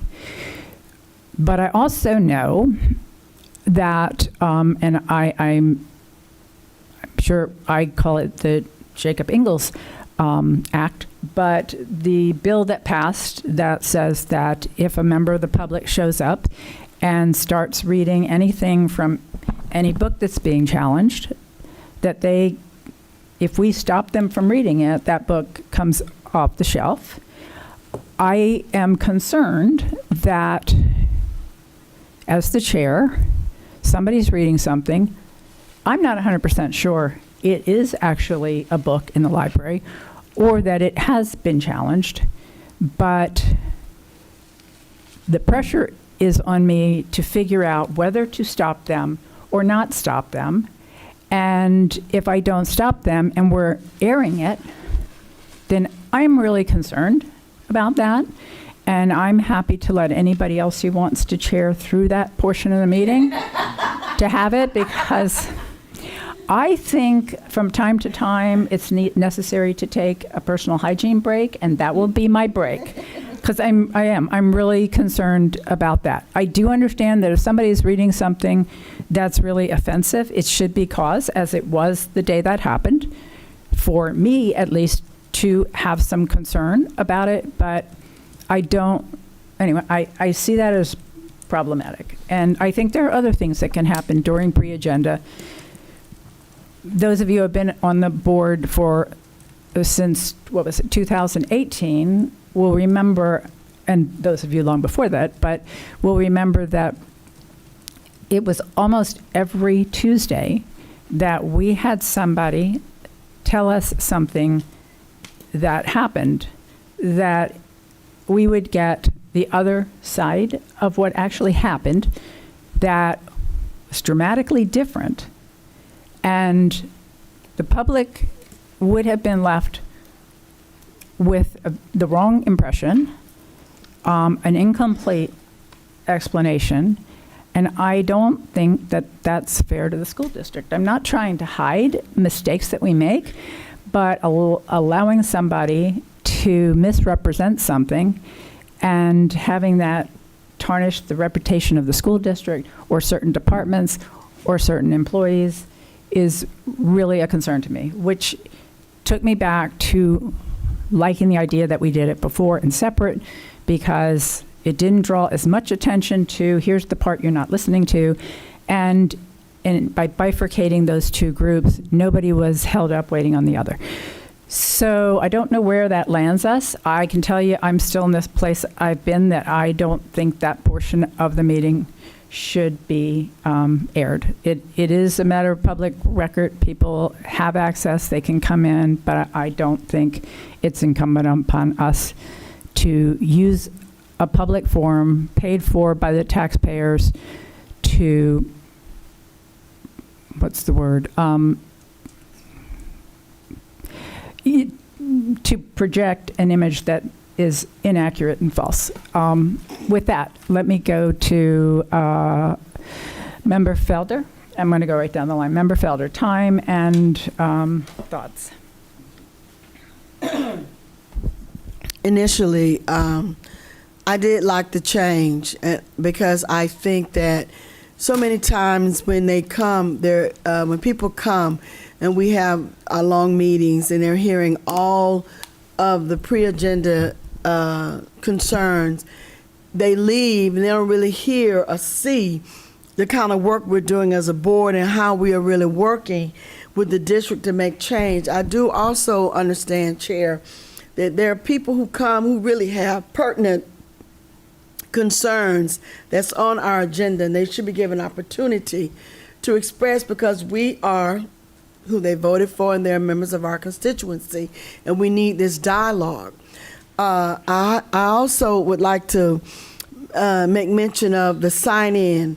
I understand that if we extend it, then we may not ever get out of pre-agenda with people wanting to speak or agenda, but I do feel like our teachers that are parents who are working, 4 o'clock is really early. High school gets out at 2:15, but if you are doing extracurricular, as I used to do, I was a sponsor for the freshman class, Dr. Phillips, for years, so I probably would not get home until 4:30. And I think that we need to kind of consider that aspect. And when I was teaching in middle school eons ago, the time was kind of not this late, it was about the same, but a lot of times they miss the opportunity to come. But I like what we have now. My only criticism, I guess, is that some people have to wait so long to be able to share. But I like the fact that they need to hear what we are doing. We're not just here, managing fights or fusses or whatever people are going through. We're really conducting business, real business. And I think they need to hear what we're doing and the things that we're doing in the district. So I will agree with the pleasure of the board, how you all feel in the majority way. But I needed you to know I like the setting, I like the later time, but I also have real concerns, Chair, about some of the people sitting here so long, because so many of them have left, and they could have had some very pertinent things to say that we could have benefited from. All right, thank you. Thank you. Can I go back? What was your start time? 4 o'clock? No, I want 4:30. Because I need to give people time to get here. 4 o'clock is, but 4:30. I want 4:30. 5 makes it kind of hard. It's good, but again, the people who are waiting to speak, they leave, because there's not enough time. So. All right, Member Castellano. Thank you, Madam Chair. So I can see reasons for 4 and 4:30. So I don't really have a preference. I like the idea of having the speaker cards available up until the actual public comment, whenever that begins. I agree with the chair about not broadcasting our non-agenda because it has become so performative, and it's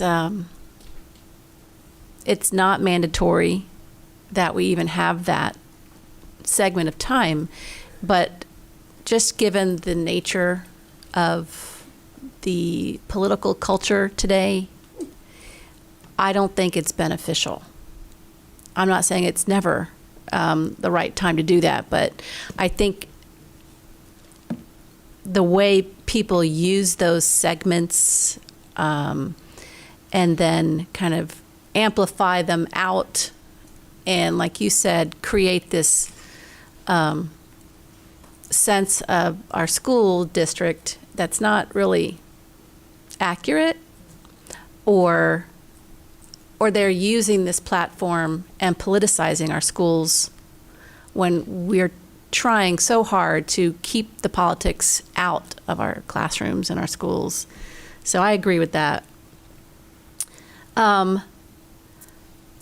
I like that we don't read all the proclamations. I think that's a time saver. We highlight some of the more important ones that we claim or we feel are worth reading. The new principals and APs, what part of the meeting do we do those recognitions? It's under the 2.0, the opening? Yeah, it's right at the beginning. Okay, good. I want to keep those in the beginning. Okay. Yes. And then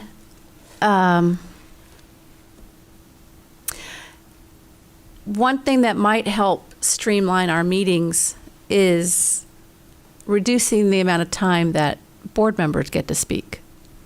Sounds crazy, but a lot of times we're each given 5 minutes, and I don't think we always need 5 minutes to get our point across.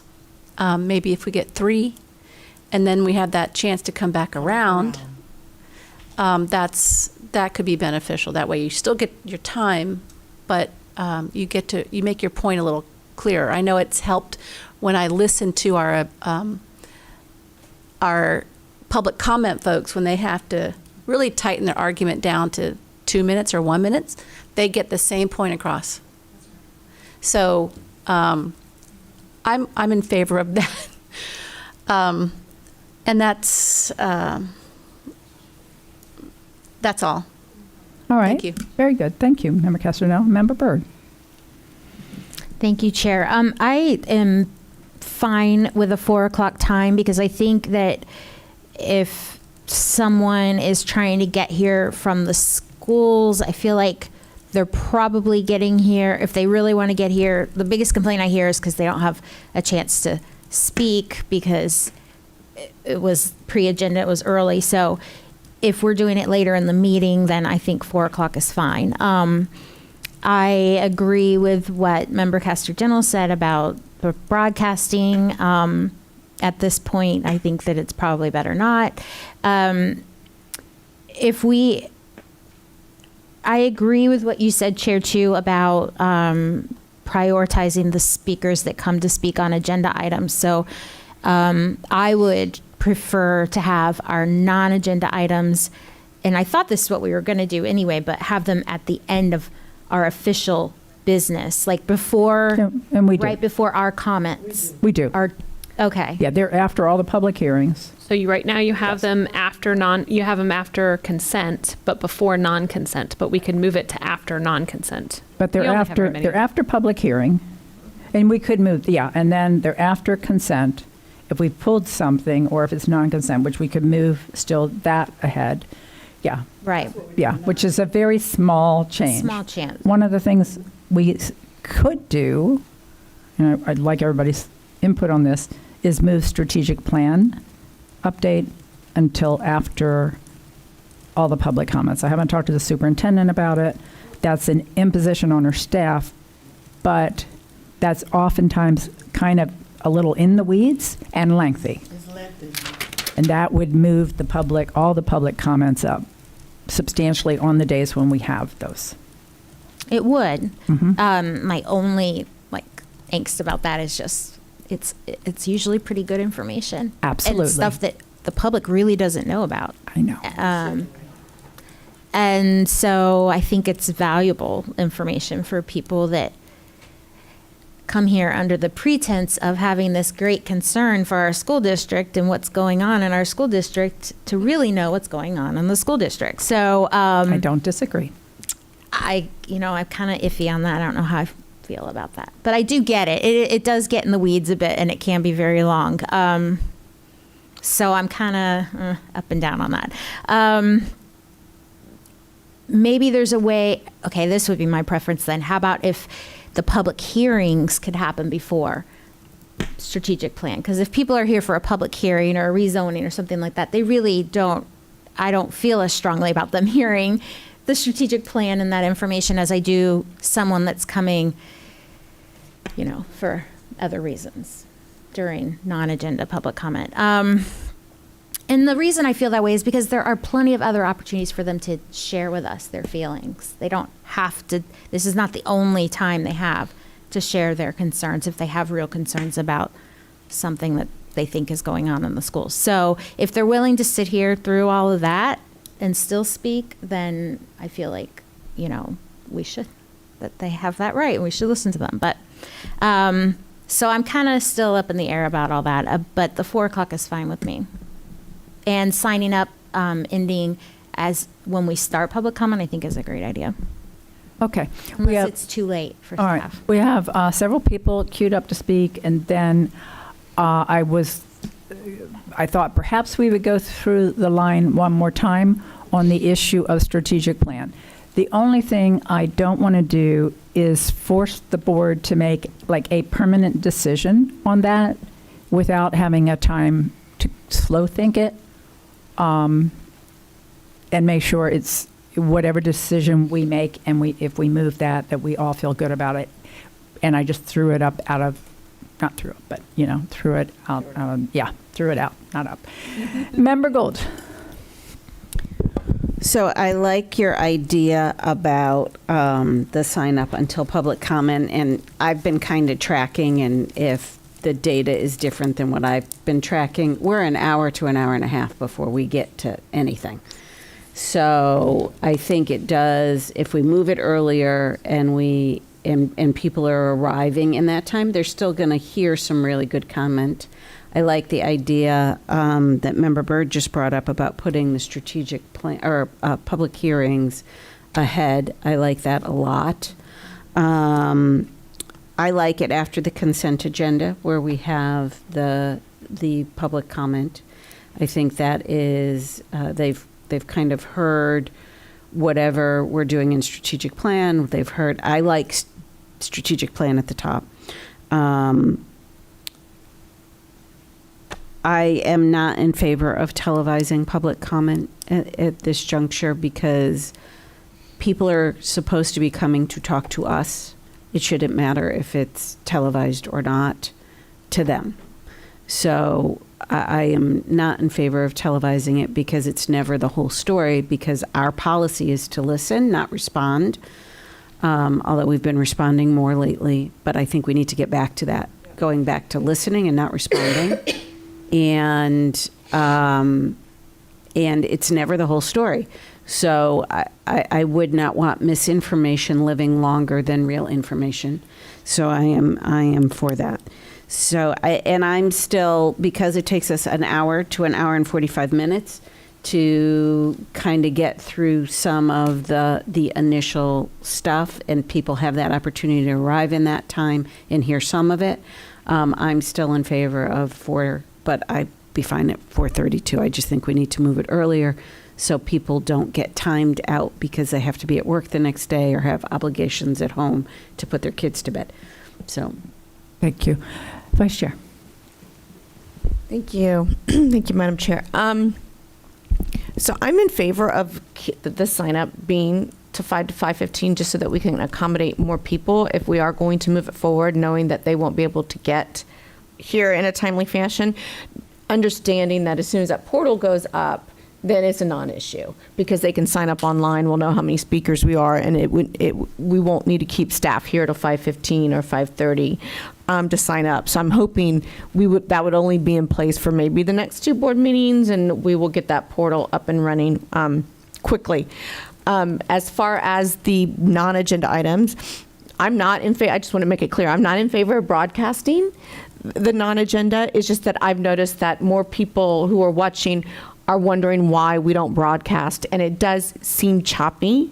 So I would be, and I don't, it would be good if we just had, like, what I liked about having the pre-agenda at the top of the meeting was that it was just very concise. We had the non-agenda, nothing was broadcast, we went into a meeting, and then the broadcast just was open until the end of the meeting and we adjourned. So it just, I don't know, it was just more streamlined, I guess is the word I'm looking for. So I would even, and this probably won't be popular and I'm fine with that, I would even be in favor of like us doing our entire meeting, shutting it down, and then doing non-agenda items at the very end. And I know that we've discussed this as a board before when we were trying to figure it out. And if we start at 4, then they're not going to speak any later than they probably are right now in the scheme of things. Because right now they're probably going to be, because we're going to move it up an hour. So if we move up our start time, then they'll still get a chance to speak probably about the same time they do in the scheme of things now. So that I would be open to that. I'm for the strategic plan kind of remaining within that first hour if we are going to start at 4 or even 4:30, just being cognizant of our staff's time. I know that we have cabinet here during our meetings, but we have a lot more staff that come in for strategic meetings, and then expecting them to stay till the end of the meeting, it could put them at like 7:30, and they've got to be here early the next day. So just trying to be cognizant of their hard work and what they do as well. I would be in favor of keeping it within the first hour and a half. Thank you. All right, thank you. All right, sizing this up, I only have this little sheet of paper, so I'm not doing the best job of keeping track, but I know Ms. Hempel is. A couple of things that have been thrown out. As you were talking, I was kind of processing what I'm hearing, and I was thinking the same thing, that at this point, one of the things I heard that I think could make sense is those people that are here for a public hearing, I like what Member Byrd said, moving that up to before the strategic plan. And then we would have the strategic plan. We would have the non-agenda, or the non-consent agenda items, which usually go very quickly.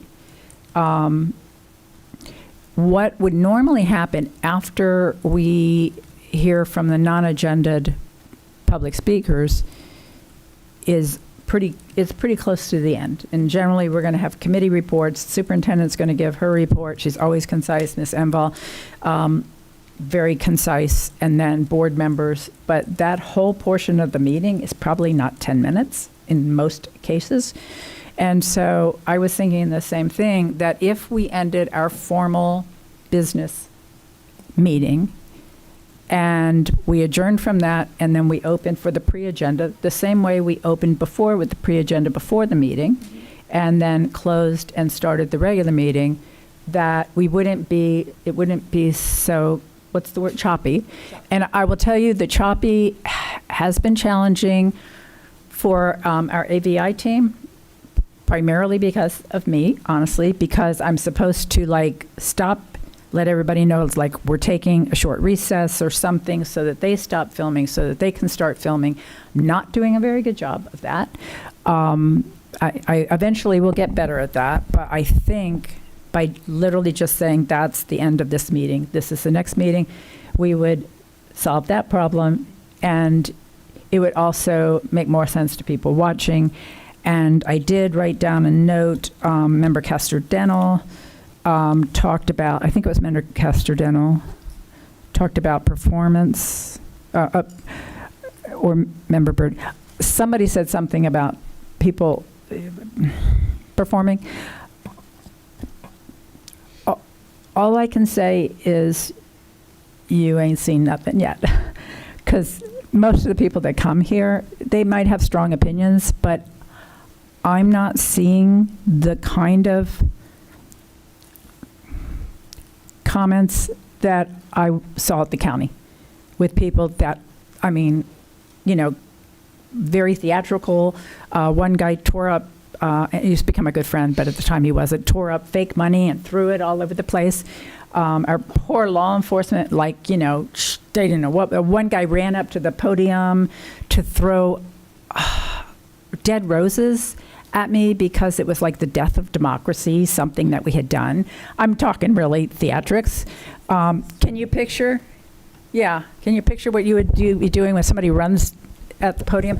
So it really does can change the dynamics with knowing that it's televised. So anyway, that's my strong concern about the televising. I think most of us are on the same page with that. So let me go to the superintendent for some comments, and then maybe Ms. Enval, you can tell us where you think we are.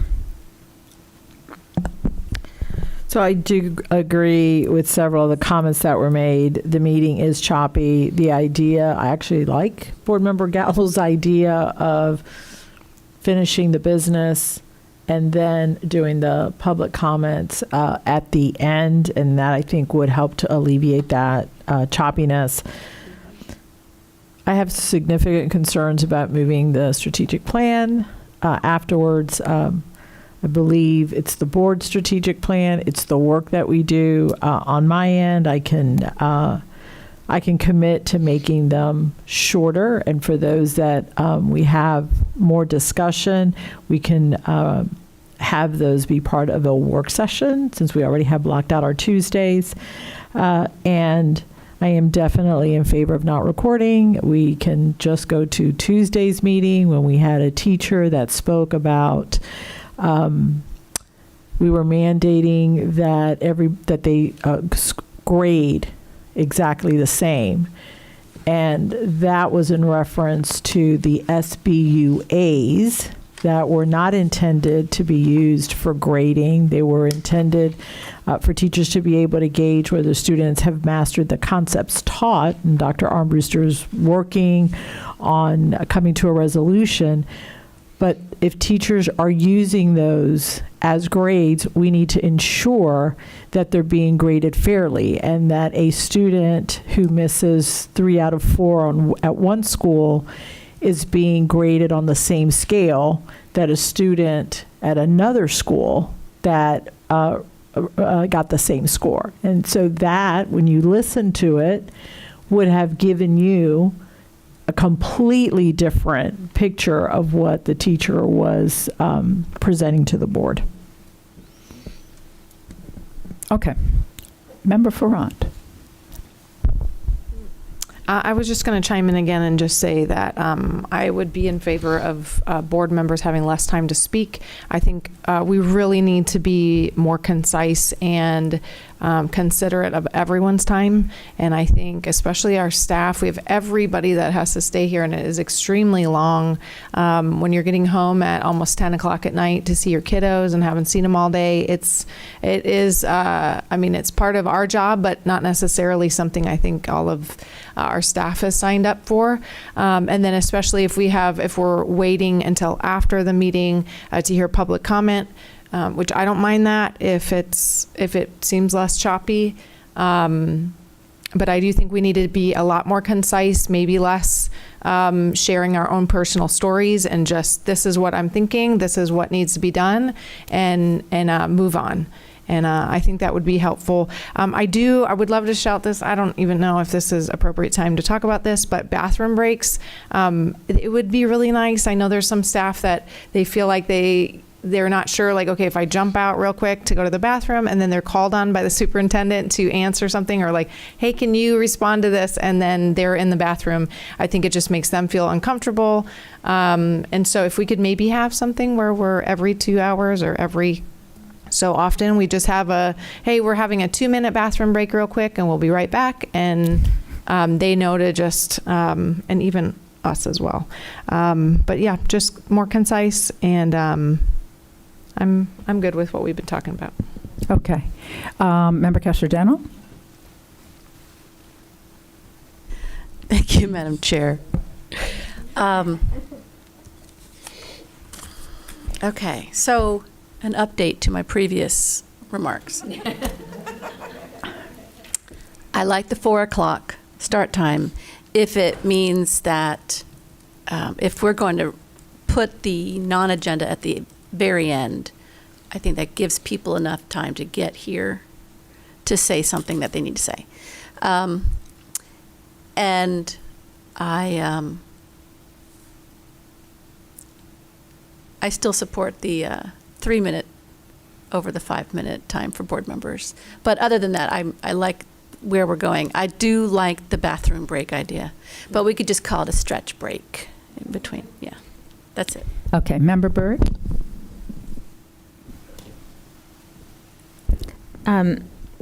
Thank you. I don't have a problem with trying the public comment after. My only concern about that is that sometimes when board members have their time to talk at the end, sometimes there's some things that are said that I think do need addressing, even though we try not to because we don't do it while they're talking. But sometimes I know we have clarified some things during our talk. And so my only concern is just those things being said and then everybody leaves. And so that, I mean, we can try it and see. I mean, maybe it's not as much of an issue as I think, but that would be it. Other than that, I think I'm in agreement with everything else. Thank you.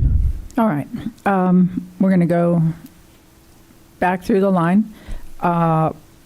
One comment I want to make on the bathroom breaks. I see the pros and cons, and sometimes what sounds really good in theory can be problematic in practice. So when we take a break and I say, let's be back here in 10 minutes, it doesn't even come close, and that's on us. And honestly, it can be 15 or 20 minutes. And if we are taking a break because all of us, I've honestly needed a break for about an hour now. Well, yeah, but there were things that I was like, I want to speak to this, I want to speak to that. So there's a physical part of me right now that gets it. But if all of us need to go to the ladies' room, there's not that many stalls back there. And if we have a lot of people out here who say, oh, I'm going to go to the ladies' room, it takes us more than 10 minutes when we don't have a line at the bathroom. I don't know how that might play out. So we could test it. We could certainly test it. It's not something that has to be, advertised personal hygiene break at 6 o'clock or something, but we can try it. Stretch break. Thank you. We could try it and then see if we can get everybody back. But I really don't think it should be. I wish it wasn't 10 minutes, but we can try it. That's my 2 cents on there. I really like the 3 minutes. I think, board members speaking 3 minutes. So I was going to go back from the beginning. We'll start with Member Gould because Member Ferrant is taking a stretch break. But we know where she stands on the stretch break because she brought it up. So She's back. Okay. We announced you were taking a stretch break, just as we were about to poll everybody on stretch breaks. Okay. Ms. Enval, you want to tell us what you're looking for answers to? Yes, here's what I heard, that you want to extend the pilot program because we are going to eventually have to do a policy change. Oh. And by the time way, is that's up. 3 minutes. The timer works again. So you want to extend the pilot program, start time 4 o'clock, sign up until non-agenda starts for non-agenda speakers. Of regular agenda items, when do you want sign up for that? Because those are different. For regular agenda? That's a good question. I think we should do the same thing. I think it should be at the point when we open that public hearing. The public hearing? Yeah. Okay. If there is a public hearing, and if not, the start of consent. Yes? Yes. Well, if they're speaking to something on consent, they need to be there before Right. we start consent. If they Right. want to speak to something on non-consent, they need to be there before we open that topic. So that would be consistent throughout. The other thing you didn't mention was whether the non-agenda public comment would be a separate meeting immediately following. Yeah, I haven't Okay. gotten that far on my Oh, list you're yet, not but finished. I'm Okay, go working ahead. on that. Okay. I just was taking notes. Okay. The public hearing before the strategic plan, but not strategic plan at the end, correct? Because you wanted to have the people that are coming for the public hearing, i.e. rezoning or whatever, you want to make sure that they're here for their time. Is that what I heard? Well, I'm sorry. I wanted to put all the issues out there Okay, and just okay. run through, but you All right. haven't put the issues, just put the issues out there. Consent versus non-consent. Right now you have non-agenda in between the two. What I've heard is that you want to move everything to the end. So you would do consent and then non-consent and then our ending stuff and then non-agenda public comment. Is that what I heard?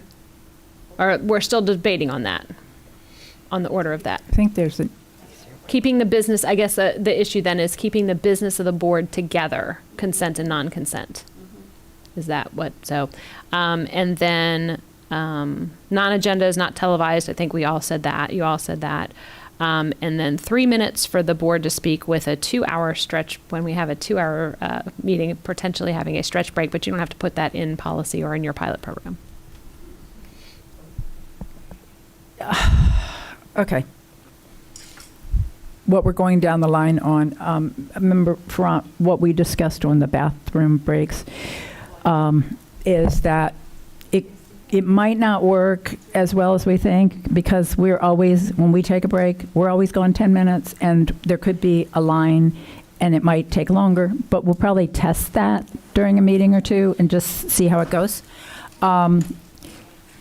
We've landed the plane on, is everybody in agreement? We're going to do 3 minutes on that, on 3 minutes? Okay, let's take up 3 minutes. Go ahead. Thank you. So here's my really need more. my proposition or my concern. I think we should be concise. I think we should get to the point. The speakers only do get 3 minutes, but the speakers aren't asking questions. So where I'm having a little bit of strife is when it's a strategic plan and I have a list of 4 questions. I may get 1 questions in, and that's all they can answer. And I'm coming around 4 times just because I've got 3 minutes, and they may be using 2 of those minutes to answer my 1 question. So my recommendation would be, number 1, that time limit is not applied to work sessions, because that's where we are asking a lot of questions, and that would be very disruptive if you couldn't even get through your thought and the buzzer was ringing you out. Number 2, maybe if during strategic plan, we made allowances, and then I'm fine with the rest of the board meeting being concise at 3 minutes. Those are just my thoughts, because I just think it might take longer to keep going around. I don't know. When you have, because usually all of us on the board have 2 or 3 questions that we're trying to get through in that 5 minutes, and sometimes is not able. And if it's a lengthy response required from our staff, and then if Dr. Vasquez wants to jump in to clarify something, then all of a sudden the time's up. Very good point. Madam Chair? Yes. Is it possible that a board member would list their questions? So if you have your 4 questions, you list the 4 questions, then the staff can respond. And then if you have additional questions that come, then that could be the next one. That way your questions are out there. The speakers that are responding to you aren't timed, but then you're not cut off, because you're right, that happens quite a bit. Superintendent, there's one dynamic that may not work particularly well. Board member, this happens frequently. Board member asks a question. The answer takes most of the time. If there's only 3 minutes and the answer was not responsive to the question, and the board member wants to follow up to get clarification, if we've got to go through the whole cycle to come back to Member Gallo, who asked a question and really didn't get the answer, I'm not sure that that's the most efficient way to handle this either. I think the challenge is the answers back and being able to at least close out one question answer. So I may have misunderstood part of your response. In my mind, you would ask the 4 questions. The individual would answer, but they're not timed. The individual that's responding to the questions would not be timed. And so after they answer the first question, if they didn't answer the question, the board member still has time to be able to say, but that didn't answer my question. But I could be incorrect. So as the timer, I have not stopped when staff answers, because I see it becoming a filibuster. Well, you didn't answer my question. I want this question. And I have not stopped when staff has answered, because sometimes their answers do take longer and you hear it beep, and I will turn it off and I wait for your all direction on whether or not to continue. So I could do that, but just need your direction. All right, Member Ferrand?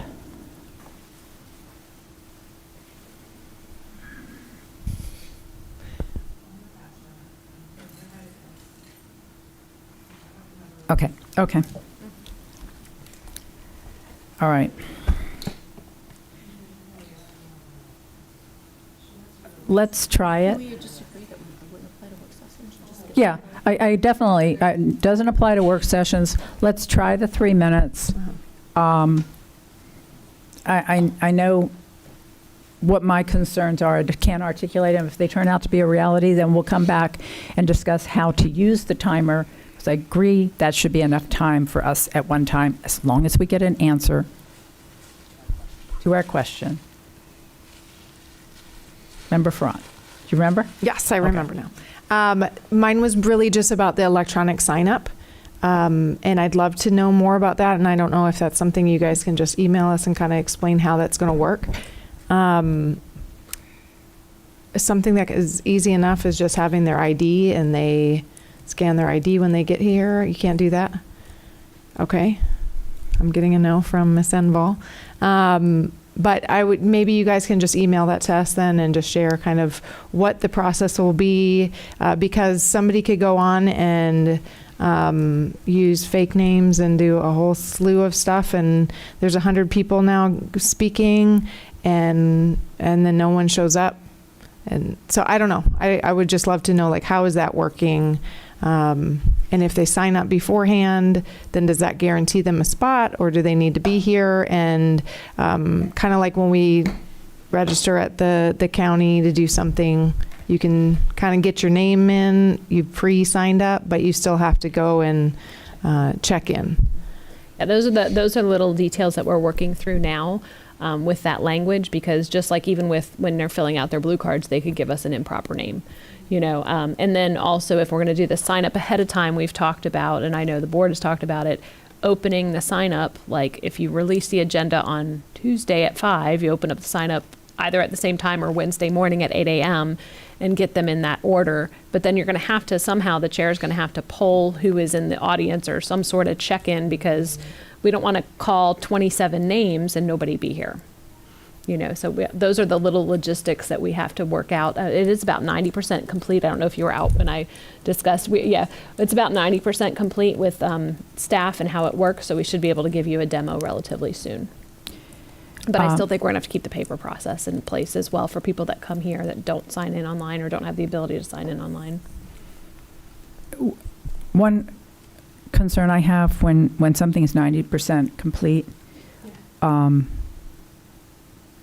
and the board hasn't seen any of it, I as chair haven't seen any of it. When you get to 100% complete, if the people who are using and implementing it haven't had any chance to understand it and it's not right, we start all over again. So when is the process when you're going to include the people who are using So it? it's 90% complete from a staff standpoint before we push it out to you all so you can see it. We're not going to release anything before, because we need your input on what you thought it should look like, because all the technical aspects of getting an electronic sign in, it's basically like a choose your own adventure, pick which meeting you want to speak at, that kind of thing.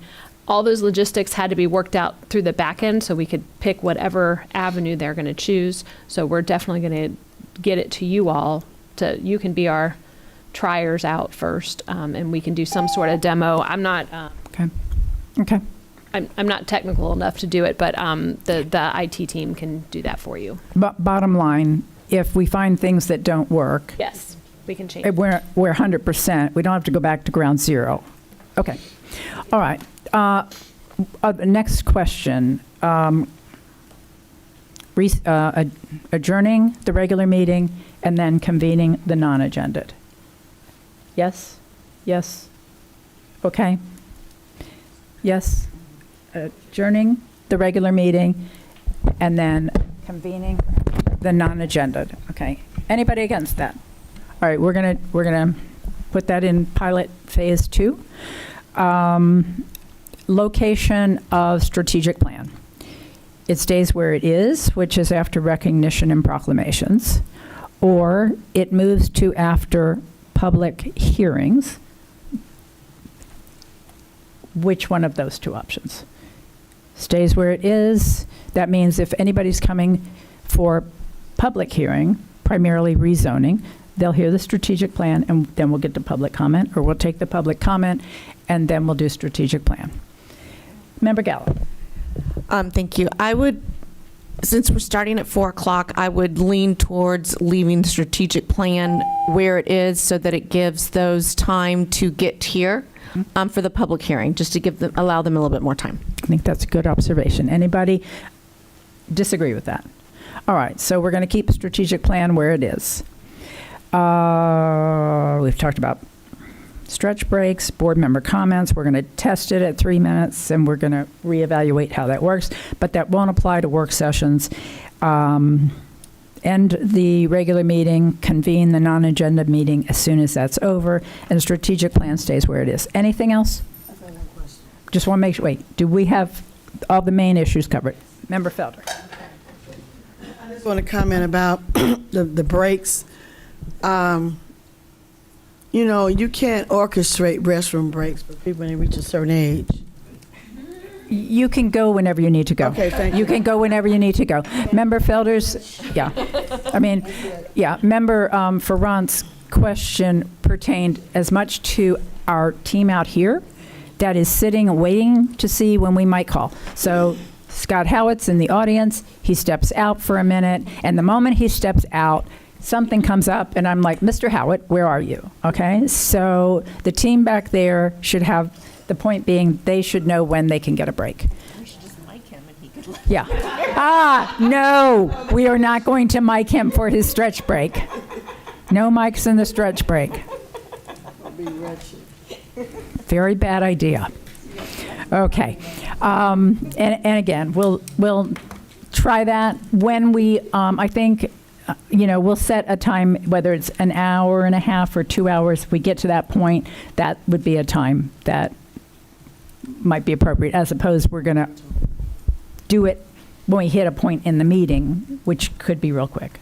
Member Front, you agree? Yes. Yeah, and maybe it is even something where we don't even have to discuss it or put it into, it's not like it needs to be in policy or even say like, staff, you may now have a restroom break, but it's more for them to know, hey, every hour on the hour, I can just jump out real quick and we know that kind of thing. Okay.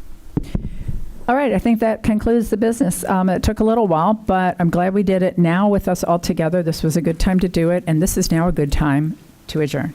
Okay? Meeting adjourned. I will continue to share my personal stories. That's what you say, YouTube. I will continue to share my personal stories. Pizza's here. We got pizza? Yes. Oh, thank you. I forgot to announce it. I didn't know.